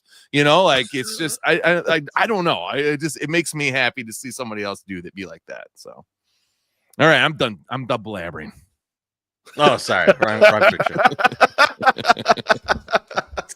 It's time for thank yous and GFYs. MySoxSummer, who are you thinking of GFY? Oh, I mean, it's the easiest one to do. I'm going to thank everyone that showed up to the Cork show for Loaf's birthday. That was amazing to see all those people out there. And like my neighbor Joe comes out there with his whole family and then like removes his nephew out of there quickly because we're cussing like sailors, you know. And we're like, good call, Joe. You probably shouldn't hear us saying the F word 97 times. But yeah, so I appreciate that. And then also a big shout out to Lawrence's for what they're going to do for us tomorrow with the Bachelorette stuff. Like just being able to text over there and say, hey, can I get this, this, and this? And they're like, absolutely. You know, and look, can we do more things for you? Yes, you can. So I appreciate Lawrence. It's great to have sponsors like them and Cork and Mazda, for God's sakes, that are willing to do whatever we ask when we ask. So we appreciate that. So yeah, those are my thank yous for tonight. Fans and our sponsors. Hell yeah. Beef, who are you thinking in GFY? Yeah, ditto all that stuff. I mean, Cork has been great since we've started working the partnership with them. They kind of get our whole thing. They like having us in the house, and like they were really playing. And then I talked to Billy when we were closing out our non-existent tab, and he said, yeah, we sold out every single Twisted Tea we had in the house tonight. So they sold out all the $5 teas. They're all fucking gone. So like that's a good result, and it's really all the people that have been with us for all this time, and we do not take you guys for granted. Believe you me, we're always looking for ways to give you something, whether it be content-wise or some offer or, free shrimp or, free Punky's Pizza or whatever. We're always trying to look and do stuff for you guys, and we really appreciate the way you stayed with us. I mean, it's been almost a decade of us doing all this shit, and you guys have stuck with us. So just really appreciate you coming out for my birthday. Yeah. I'm just tripling down on this one. Oh, man. It's just so good. But like, I would say like, I've been doing live shows, whether it be these podcast things or, when I was in bands and stuff.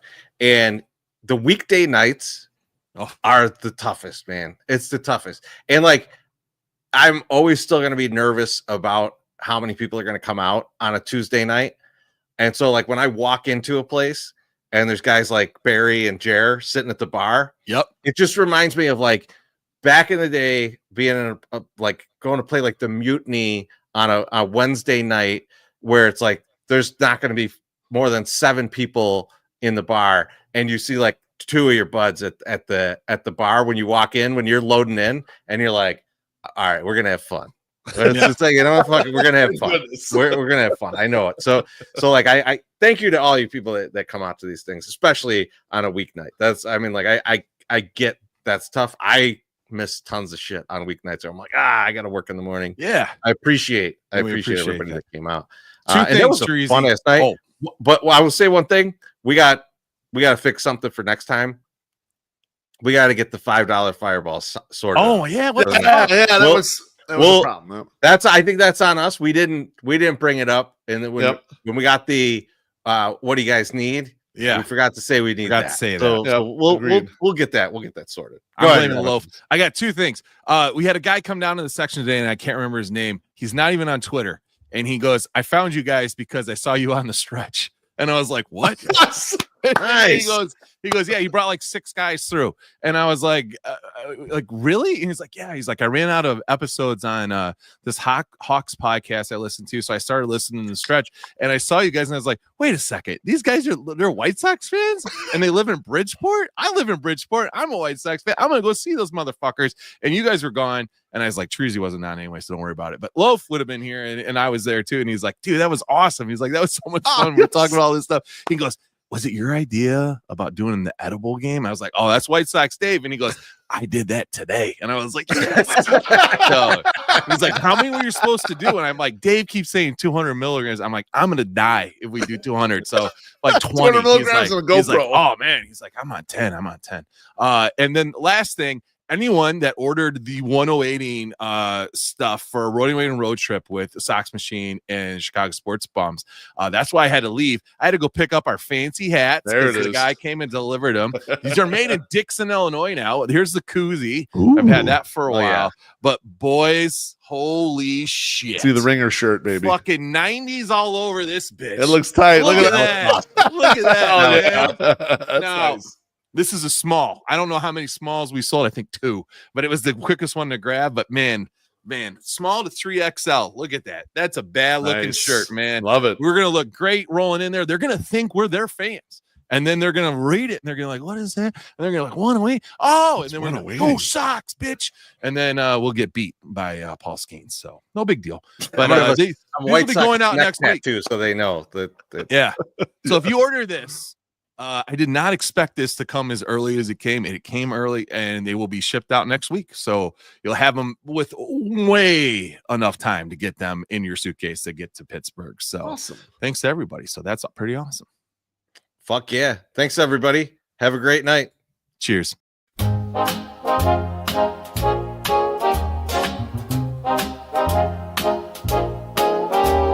Thanks for spending your little Friday with us.